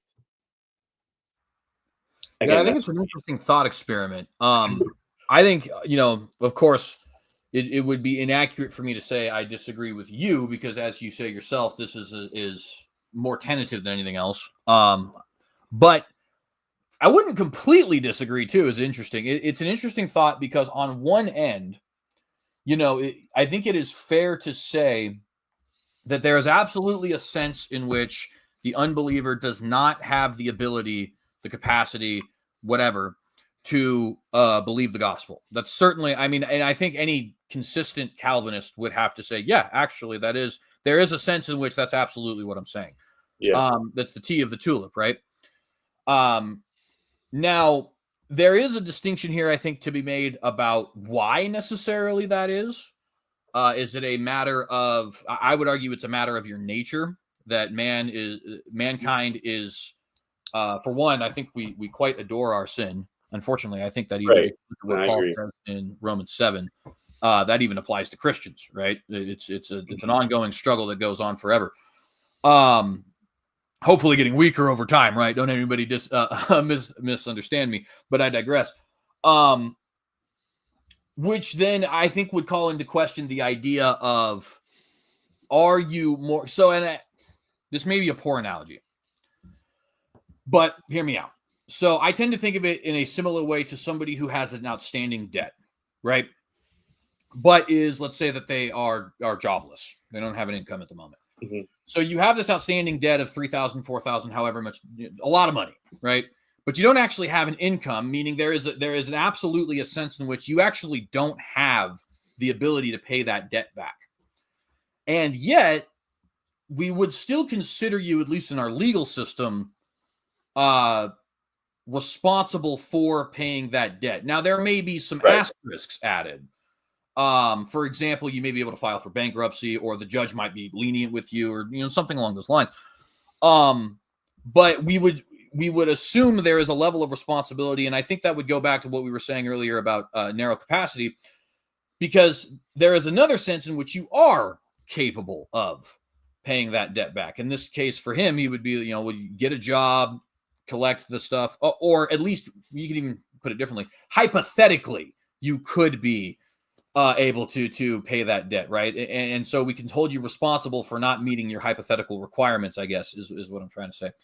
And I could see that analogy being applied to the unbeliever, where, yes, there is a sense in which we are saying, because your nature is such, and it applies to all of us as well, right? The regeneration precedes faith for everybody, not just for non-believers. Because our nature is such that we love our sin and in a rebellion against God, there is a sense in which we are saying that nature has to be changed. Otherwise, you're not capable of going against it. And you can be real simplistic with it. Like, if you don't like chocolate, I'm saying you're incapable of liking chocolate unless you start to like chocolate. You know what I mean? At the same time, though, there is a manner in which we could say, I think you are still morally responsible, given that there is at least a scenario in which you could be held responsible. And also there is something to be said about, if it is within your nature to do A and you do A, should that preclude you from being blameworthy or praiseworthy? And I don't necessarily know that it would, right? Now, you can use God as an example for this. If it is within God's nature to be loving, and it's just something that he is love by nature, does that mean we can't praise him for being loving by nature? I would argue no, right? I would say that, well, actually, that if anything, to me, it sounds like all the more reason to praise him, that he is just simply by nature a loving being, right? So that would be another interesting thing I might want to throw in there. That being said, though, you're sparking an interesting thought. So, I'm not holding to this view. I'm just saying, the more I study the narrow ability, the dispositional ability, our capacities, when comparing the unregenerate and then the regenerate, it is very, very telling. Like, we have to be like, this idea of alternative possibilities, access to it, leeway. I'm going to use the word leeway here because that's what philosophers use in the terms. Leeway is very, very intuitive to me, and I think it's intuitive to most. But then there's the other side where it's sorsa, this actual sequence piece, where it's like, okay, you don't have any leeway whatsoever. I think there is a a kind of view that's similar to Kevin Tempe's view, where you can kind of mesh them together, where sourcehood entails some sort of leeway. But then precisely what that kind of leeway is, I'm not sure. And I think there is some leeway there. So that's number one. Number two, I think that we could maybe even modify it because it is kind of counterintuitive. I think that the scripture is very clear. We should be morally responsible for our unbelief, duh, right? But if we do hold to leeway, then, and if we don't have the capacity, the spiritual capacity to actually, even though we might have the physical capacity to believe, Right. if you don't have the spiritual capacity to believe, then to me, again, it doesn't seem, if we hold to that, then it doesn't seem like we can be morally responsible for our failure to believe, because we don't have the narrow ability to actually believe. This is very, very difficult, right? And so we might have to adjust the way we view moral responsibility. So we could view it in like accountability sense, like God holds us accountable, but doesn't attribute anything to us. Like he doesn't blame us, but he still holds us accountable to it. I'm sympathetic to that view. All of this to say that to respond to Leighton in his intuition here, I think Calvinists themselves, and I might be the minority, and I get that, we have to be careful and to just to not completely offhand the intuition, because I think the intuition is strong. That's what I'm saying. And so if we don't want to offhand the intuition and we want to appeal to some sort of ability here that is compatible with determinism, then we have to even be more careful, because then the implications of that could be that God doesn't blame us at all, at least for our failure to believe.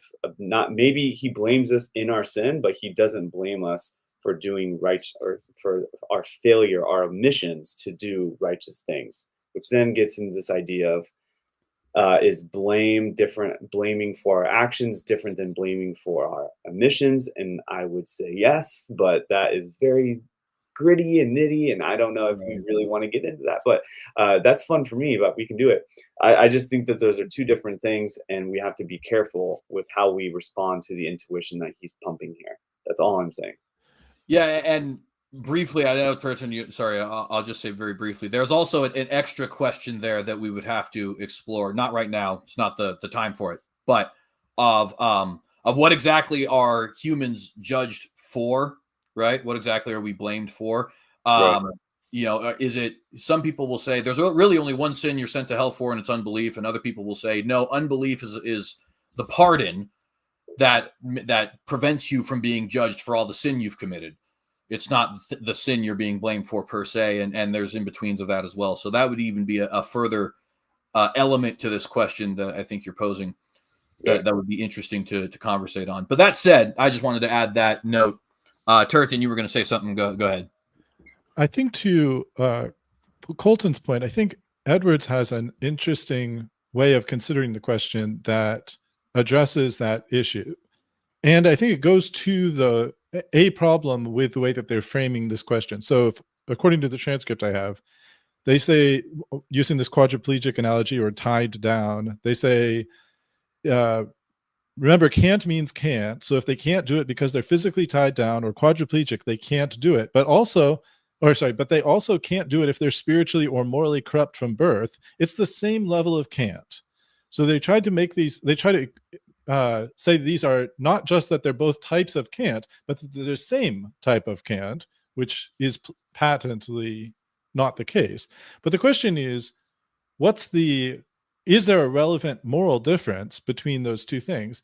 And then there's a related question about, well, what does Scripture actually say about people? So Scripture says things like Romans 8:7 says, because the carnal mind is enmity against God, for it is not subject to the law of God, neither indeed can be. John 3:18 says, he that believes on him is not condemned, but he that believes not is condemned already, because he has not believed in the name of the only begotten Son of God. And this is the condemnation, that the light has come into the world, and men loved darkness rather than light, because their deeds were evil. So there's these people, there's these corrupt people, they have this nature that loves evil, loves darkness, and that's why they don't come to the light. It's not that they would love to come to the light, but someone's holding them back. Like this picture of the quadriplegic who would love to get to do this thing, but he just can't do it.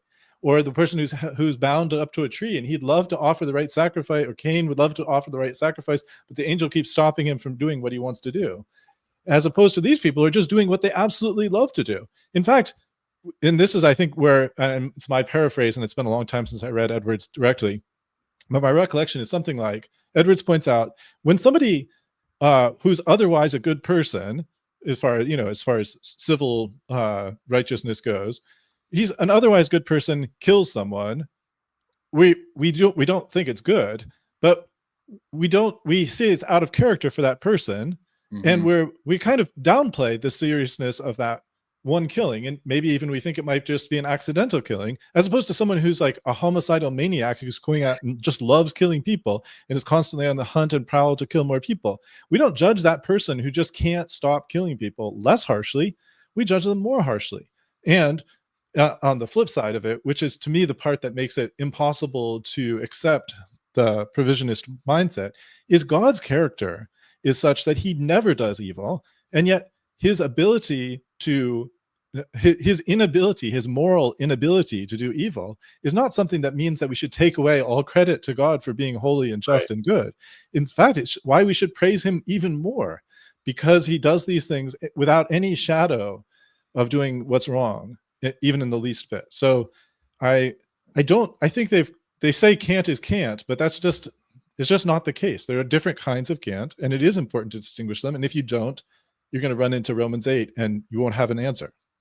Exactly. And that's kind of what I was getting at earlier when I was bringing up, is somebody precluded from receiving praise or blame if it is a result of their nature that they do X, Y, or Z? And I don't think that follows personally. I think exactly as you said, it may even be the exact inverse of that you're actually more blameworthy if your nature is such that you are that you adore wickedness and consistently do it, and you're more blameworthy if your nature is such that you adore righteousness and more. I used the word blameworthy. What am I looking for? Why am I losing the word? I literally just said 5 minutes ago. Praiseworthy. Thank you. More praiseworthy if you have a nature that does want to do good things consistently and that loves righteousness. And part of the big struggle we see in Romans chapter 7 is that Paul recognizes within himself, because he's a regenerate Christian, both, right? Which, of course, for a non-regenerate man, you kind of don't have that. You have a certain, well, you do to an extent. Obviously, Romans 2 and 3 talk about how there is a level in which all men have the law written on their hearts. And then there's an extra level in which Christians have the law written on their hearts. Digression aside, though, there is a unique Christian dilemma where we still have that part of our nature that is wishing to sin. And we also still have that part of our nature that hates the former, right? And there's this sort of conflict between the two. Anyway, my point here is just to say, when we are talking about, like you say, Turretin, can't means can't. It's like, well, it's not only that's not exactly true, but there is heavy baggage attached to every version of can't. And here's a great sort of pop culture example. You watch any movie or TV show out there where somebody has to do something, somebody got bitten by a vampire, I don't know, right? And they're about to turn, and they're like, please don't let me turn. Kill me first so that I don't have to do this. And the person who goes to kill them says, I can't, right? Right. What they're saying is there's something within them, something in their nature, you could say. Maybe it's their love for the person. Maybe it's their disposition towards taking a life, whatever, that prevents them from killing this person before they have the turn into a vampire, right? But that means something considerably different when it comes to their blameworthiness or praiseworthiness than I'm tied to a tree. I literally can't pick up the stake. You know what I mean? Yeah. And so I think that is, it's very relevant when it comes to things like your moral disposition towards certain kinds of can't, if that sentence. I don't think we even need to go to pop culture. I mean, Kevin Tempe himself, who is an incompatibilist, you can't. So he says, if you give me a nickel for to kill my daughter or something like that, would I do it? And he's like, I can't, I literally cannot do it at all. So I don't think we need to go to pop culture, although it's fun, right? I think just simple examples like that, we are constrained by the reasons that we have. And there is literally no reason for me to torture my daughter for a nickel, just like there's no reason for God to sin. And there's no reason for a sinner to want to believe, right? Absent unique saving grace. I didn't mean to cut you off. Yeah. No, you're totally. You're good. You're good. No, you guys are bringing up pretty good points. I also want to hear you guys' point of view, because you guys brought some other points that I wouldn't have brought. So no, that's good. And I guess what you said last, Colton, like comes up later on the conversation. Those distinctions about cancer. I guess you already addressed it, so that's fantastic. But now, as how I would address Leighton's objection on having the capacity of understanding, I guess the way they want to use it, and I think maybe we didn't touch too much on this. They're trying to say to argue that we fatalistically don't have a reason for evangelizing or for convincing someone else. They would give examples of how, like how Chris Date is doing a pointless a stream with Tim Stratton because, oh no, what you say is not going to convince this other person, but it is instead they're going to be convinced whether God wants it or not. So pretty much they're saying that we have a useless sort of ability. You're now quoting a little bit of Warren here. He calls it spiritual gaslighting. He says you can trust your intuitions, ability to understand your faculties for truth, nor come away with an assurity of truth. As God has decreed all deception and evil, etc. So they're kind of like saying we have a fatalistic sort of process, but I would argue otherwise. I would even like turn on them and say that they struggle a little bit more. First, I'm going to address like how we actually do have an effect on evangelism whenever from a deterministic perspective, and how we can actually change minds, how we can actually convince. I guess I wanted to go over what are called logical conditions, usually, and I've heard all four of them blunder repeatedly, and not just them, like usually just any soteriology 101 guy usually blunders with this, saying that Calvinists believe unconditional election, therefore they don't have any salvific conditions, when Dort explicitly affirms logical conditions. So there's literally conditions there in our historical sources. And going over some of those conditions, one of them is the how God makes two universal statements, universally applicable statements. One of them that He will never reject someone contrite of heart, and another one that He will always reject those that are prideful. So you see two conditional statements. So whenever we're talking to someone, whenever we're trying to convince someone, even if such person has some form of total depravity, we know how that person could get to accept the gospel. So one of them would be being in a state of humbleness. So for example, like when Jesus was preaching the gospel, he would say that those same words, so X, let's say the words X, would have a different effect on the Pharisees, like would harden them, and that same X, those same propositions would have a life effect of being understood by other people. So it is based on the propositions that are held by each of the persons. So someone with total depravity has their natural faculties of sin, which are the I guess our animalistic faculties that give us those tendencies, but it seems like the gospel does have an effect on people, like whether it has a good effect or a bad effect, but it's going to affect people. Why? Because people in their consciousness, they already have some propositions, like let's say the propositions are hating God or disrespecting God or not thinking it's logical, whatever propositions are. So whenever you insert another proposition, which will be the gospel, it will harden such person.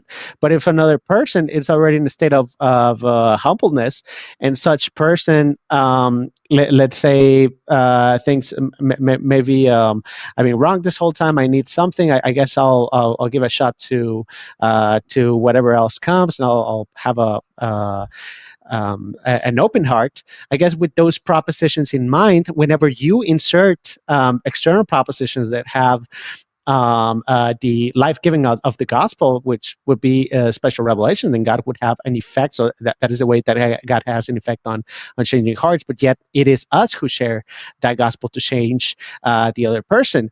That person has the propositions that whenever you give him the gospel proposition, it will be interpreted and it would cohere with the rest of the propositions already inside of the person's mind. So you can actually get to change someone's mind, and you have an effectiveness of the gospel on someone else, because in determinism we do have influences being causal, whether it is for deception and hurting someone else's algorithm for choices, or whether it is for giving them life, the life of the gospel, like for it to have an effect. Like you expect in determinism, when you insert something in an algorithm, whether in a computer or whatever, is going to function differently. So you do have an effect on people. And when it comes to libertarian free will, it doesn't matter what they tell you. I guess, well, if you say in some instances I have libertarian free will, and say in other instances I have a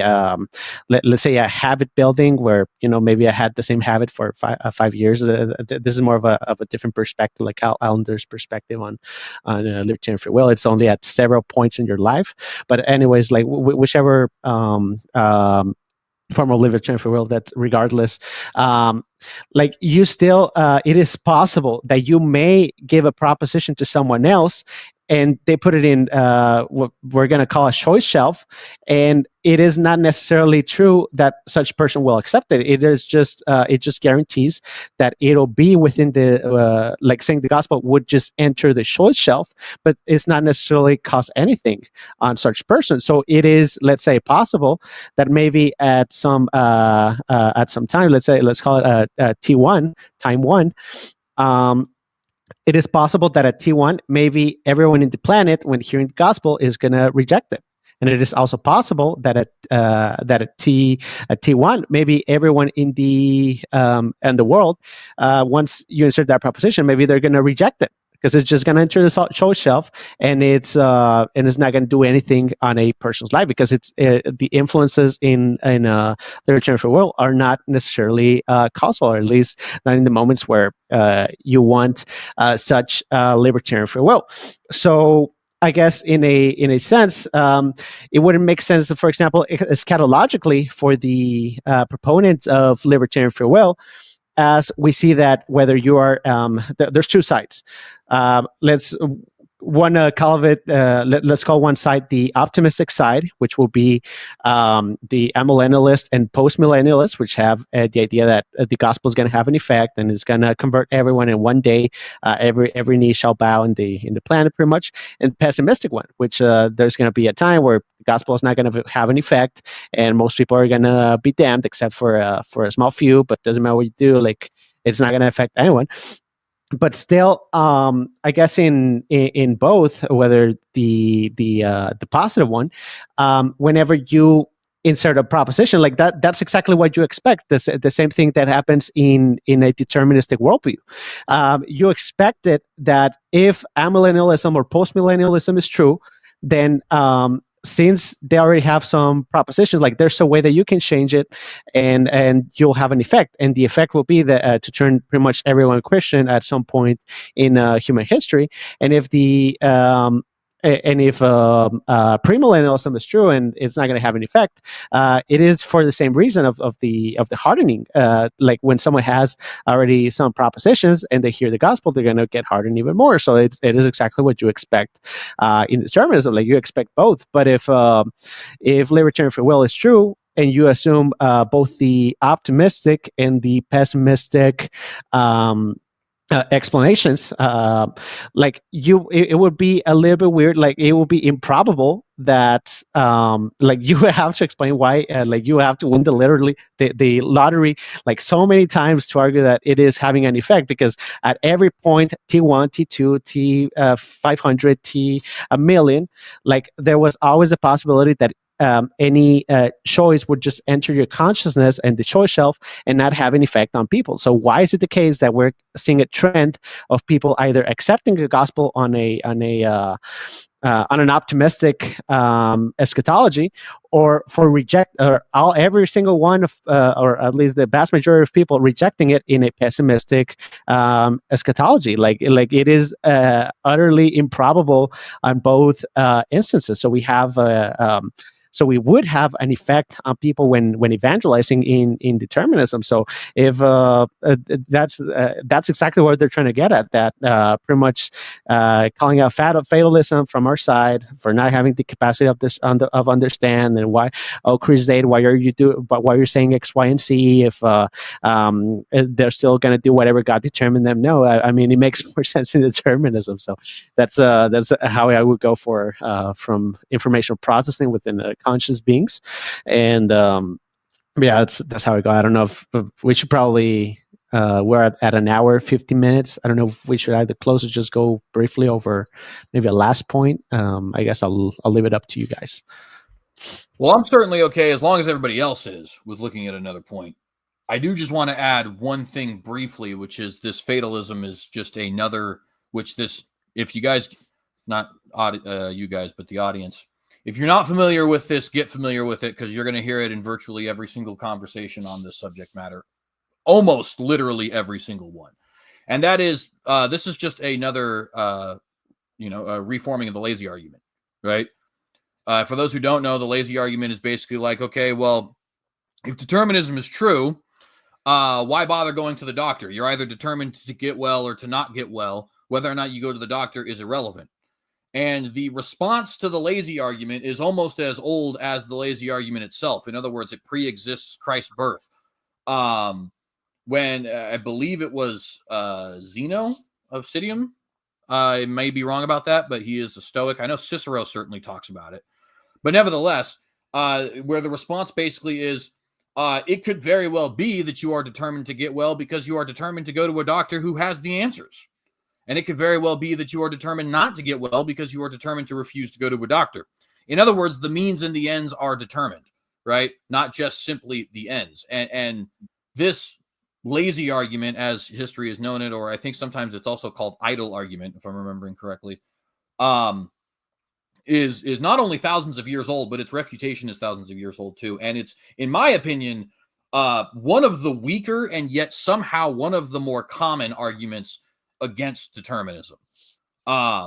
It doesn't really track as far as like when I had first heard it and I had not yet heard the refutation of it. It was kind of one of those things where it's like, okay, and what's your point? You know what I mean? But the refutation of it, I think, very clearly demonstrates why you can just, and what's your point, this particular argument. Because, if you were to say, well, if these guys are just going to believe or not going to believe, why bother evangelizing? Well, who are you, Dr. Flowers, Dr. Stratton, etc., to say that they are not determined to become a Christian by way of my evangelization, or by way of me proving something philosophically to them, or by way of me demonstrating that the resurrection actually happened? I know at least one person who came to Christ originally by study of military history and by discovering that there was actually really good evidence for Joshua and his conquest of Canaan, and then coming to the conclusion of like, okay, so how does this make any sense that a soldier with a small army of ragtag former slaves wandering in the wilderness for 40 years was able to take out the entire Canaanite city-state system? And that eventually led him, a couple steps down the road, of course, to the path of becoming a Christian. How does that contradict determinism at all? It doesn't. You're just simply saying the ends were determined to become a Christian, and the means by which you became a Christian were also determined. It's just really not that complex of a problem. And I personally don't think anybody on the non-determinist side should use that argument. I think it's a lazy argument, to use a pun. And I also don't think we should be overly concerned about it, because it just really doesn't demonstrate anything fallacious about our own reasoning. I just want to add that I don't know about Colton's time, but I think he was gonna leave between like 5 and 9 of his time zone. So I'm not sure like if we should even like go to another point, but I mean, you yeah, guys because can we're go already through, like at like 2 hours. I'll have to leave in Mhm. like maybe like 7 minutes. Okay. Yeah, that's what I'm saying. Maybe we should close it and maybe just do a second episode later on. But I mean, at least we demonstrated like how to actually rebut a point, like to actually just cite them, cite their sources, cite their scholars, go over their own words, and I guess go over it like systematically, one by one, and then chronologically.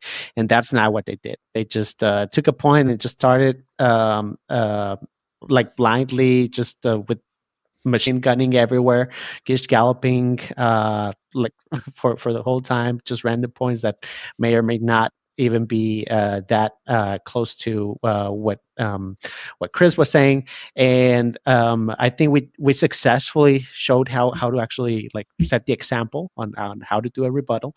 We stayed more on topic. We stayed to the words. We stick to what we're supposed to answer. And I thought it was great. I really appreciate like the insight that that every single one of you brought, whether philosophical or historical or theological. You guys are awesome, and no, I really appreciate each one of you guys, and I'm glad I finally shared the stage with Turning Fan, as I hadn't shared a stage with you. But man, I really hope we can do another episode to combat some of the misinformation, and I guess that's a little bit of their point of what they wanted to do with the respond, like not actually respond, but just like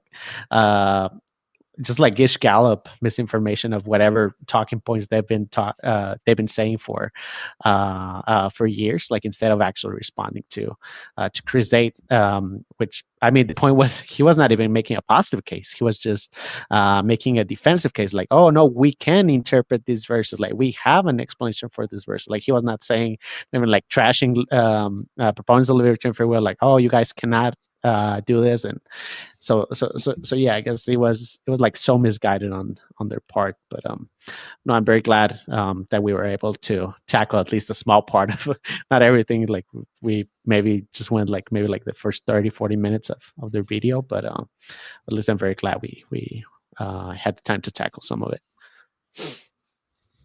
Yeah, absolutely. And actually with that, first off, let me say thank you for all those kind words, brother. And by the way, if anybody wants to do a part 2, I'm certainly willing, and we can host it here or elsewhere too. It doesn't have to be here, but nevertheless, all you guys are welcome. And I may even, in the future, just reach out myself. Actually, funnily enough, little random fun fact. So me and Colton were actually going to do a show with each other about a year and a half ago on art, and whether or not modern art was legitimate expression of art. And that didn't end up happening. So you could say, in a manner of speaking, that this was a long time coming, but of course it had absolutely nothing to do with the original topic. So at any rate, though, let's go ahead and shut this down. Yeah, let's go ahead and give some final words. We'll do the same way we did it before. Israel, if you want to forego yours because you think you just did, that's fine. If you want to give more final words, that's fine as well. But we'll start with Turretin and then go to Colton and Israel, and then I'll give the show closing, and we'll go from there. Thanks very much for this opportunity, and it's great speaking with Israel as well for the first time. It's nice to speak with both you and CJ and Colton as well. Again, not for the first time, but in terms of the final quotation about supposedly total depravity is spiritual gaslighting. First of all, it's just one of these pet peeves of mine when people misuse terms, and that's a misuse of the term.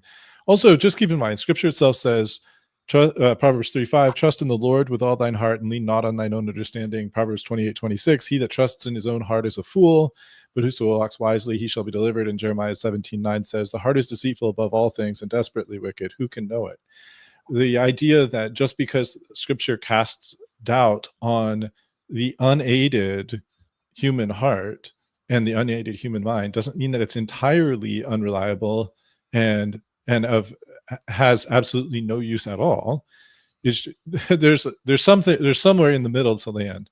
And I think if I was going to summarize what we've identified today, I would say we've summarized a number of places where there's a kind of flattening out of the issues in order to try to address something, but in the process is like on the issue of choosing. Well, we said, well, choosing, oh, that sounds like free will.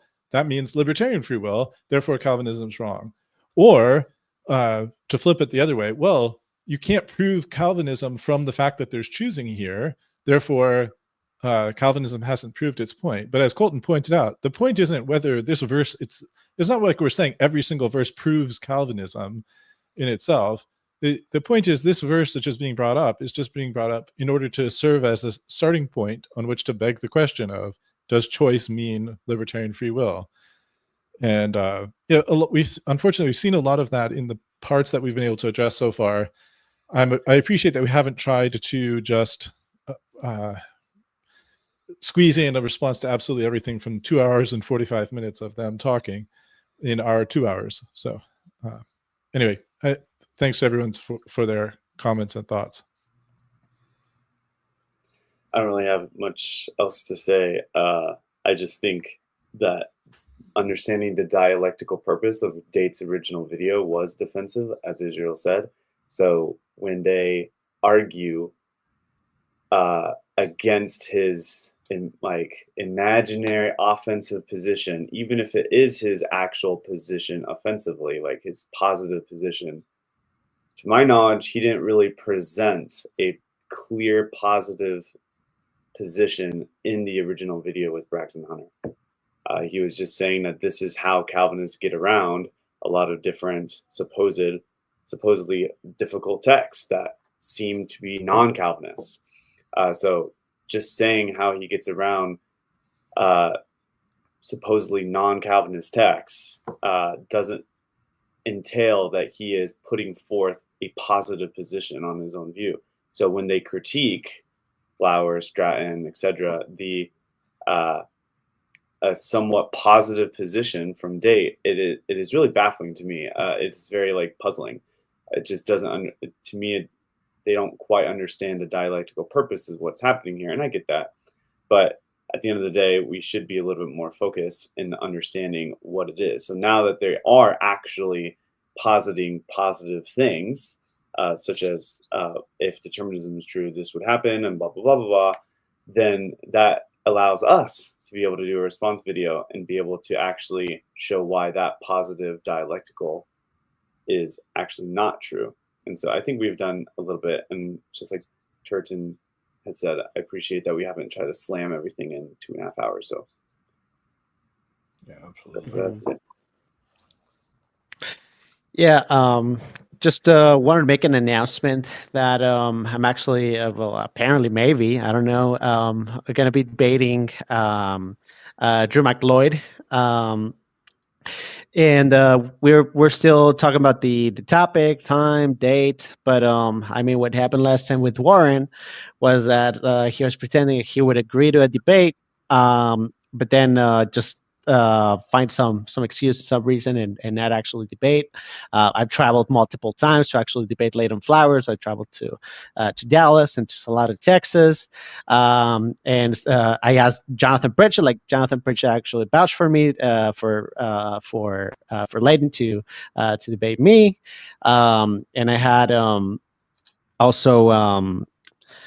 Eric Hernandez, who works for Leighton, to also vouch for me and asked him to debate me, and he also didn't want to. It's I mean, this is proof that we can be civil. I first wanted to make this a little bit more disrespectful, but I guess Colton and Chris kind of got me to stay civil, and I'm just telling both Warren Leighton and McLeod that if they accept the debate, we can stay civil. We can have a good debate, and yeah, without insults, without yeah, pretty much with just facts, with just arguments, and yeah. So I guess with McLeod, I just hope he actually sticks to the debate. He actually does the debate, not as Warren. And yeah, I guess if it does, I'll be doing it with one hand. I had a bit of an issue with with one hand today. In the past few days, I'm sorry. But yeah, I'll be bidding them with one hand. Not just kidding.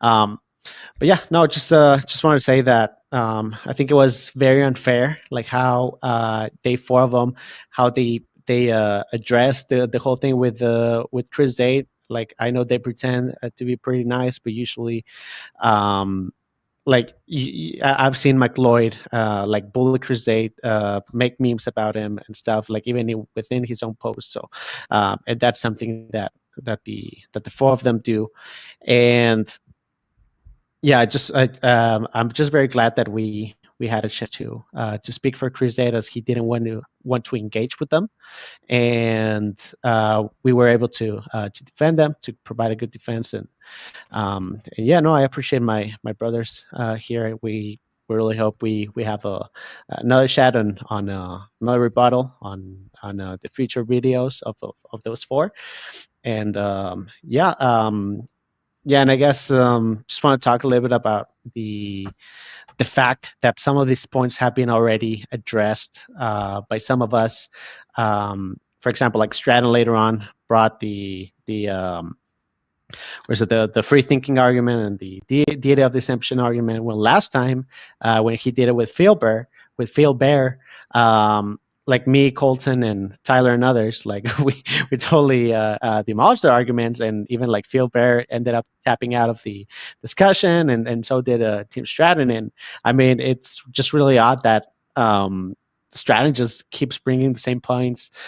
He's been refuted on before, and I know Leighton does this. Leighton has some point addressed by Yang Bin Yong in their interactions before, and he keeps bringing the same points up. So does Warren. So does McLeod. It's like these people don't learn. They just want to spread misinformation, and I'm just a little bit tired of it. But yeah, no, we're gonna keep doing this, and no, I just want to thank you guys, and yeah, I guess I'll give out the microphone to my brother CJ. But yeah, thank you guys. An honor being here.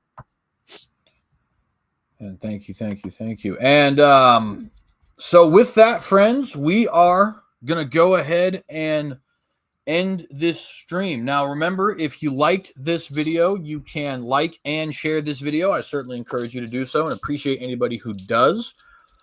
Please consider subscribing to the channel if you have not done so, and hit the bell to get notified every time that we go live. We do a combination of things here, both apologetics and theology, both on Calvinism and on other issues, and both the podcast, like you're watching right now, and more short-form edited content, as well as posting debates and stuff like that. So if you're interested in any of that stuff, please consider subscribing to the channel. I definitely appreciate all who do so.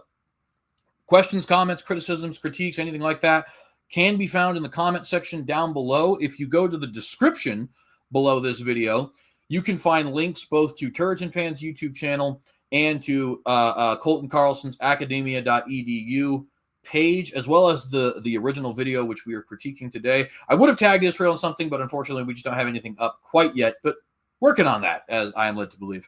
So yeah, I actually, yeah, I just I'm gonna give you the link for because I'll be doing campus apologetics in my local university here, and yeah, I just wanted to make an invitation for those who want to support me doing that full time. That way I can have more time to also do YouTube, to open a YouTube channel, and I guess if you guys want to support me with doing campus apologetics full time, I guess I'll be leaving my link to CJ if anyone wants to be a supporter. But just yeah, I just want to throw that out there. Yeah, please do, and I'll edit the description here to actually make sure that's included. So definitely, please do.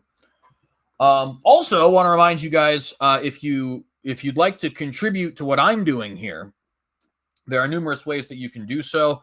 I have a Patreon. If you give $5 monthly and become a Tea Party member, we call it, you will get exclusive access to my bi-weekly breakfast tea episodes, where basically it's a lot like Blog and Mayblog with Doug Wilson, right? Where I'm writing out a blog entry and then reading it for you guys. So far, we have addressed whether or not sovereignty entails determinism, whether or not Jesus was in fact born on December 25th, and whether or not combat sports like boxing and MMA are sinful. So if you'd like to contribute to any of those, to any of the work we do here and also get some more exclusive content, you can do that. Again, it is $5 monthly, and I appreciate anyone who does so. Also, you can also, give one-time donations to the PayPal, super chat, super stickers, or super thanks right here in the live chat, or join as a channel member. And of course, if you want to get a physical copy of my book, 15 Questions for Calvinists Answered, you can do that. Link to all of that stuff is in the description below. Now, with all that said, friends, that's pretty much all we've got for you today. So God bless you all. We, of course, love you in the Lord. And I want to just say, if he wills and tarries, we will be with you guys here very soon. Not 100% sure what my next video is going to be. It depends on how quickly I can get this edited video out. But nevertheless, God bless all, and have a blessed Christmas if we don't see you before then. I said, won't it be a time?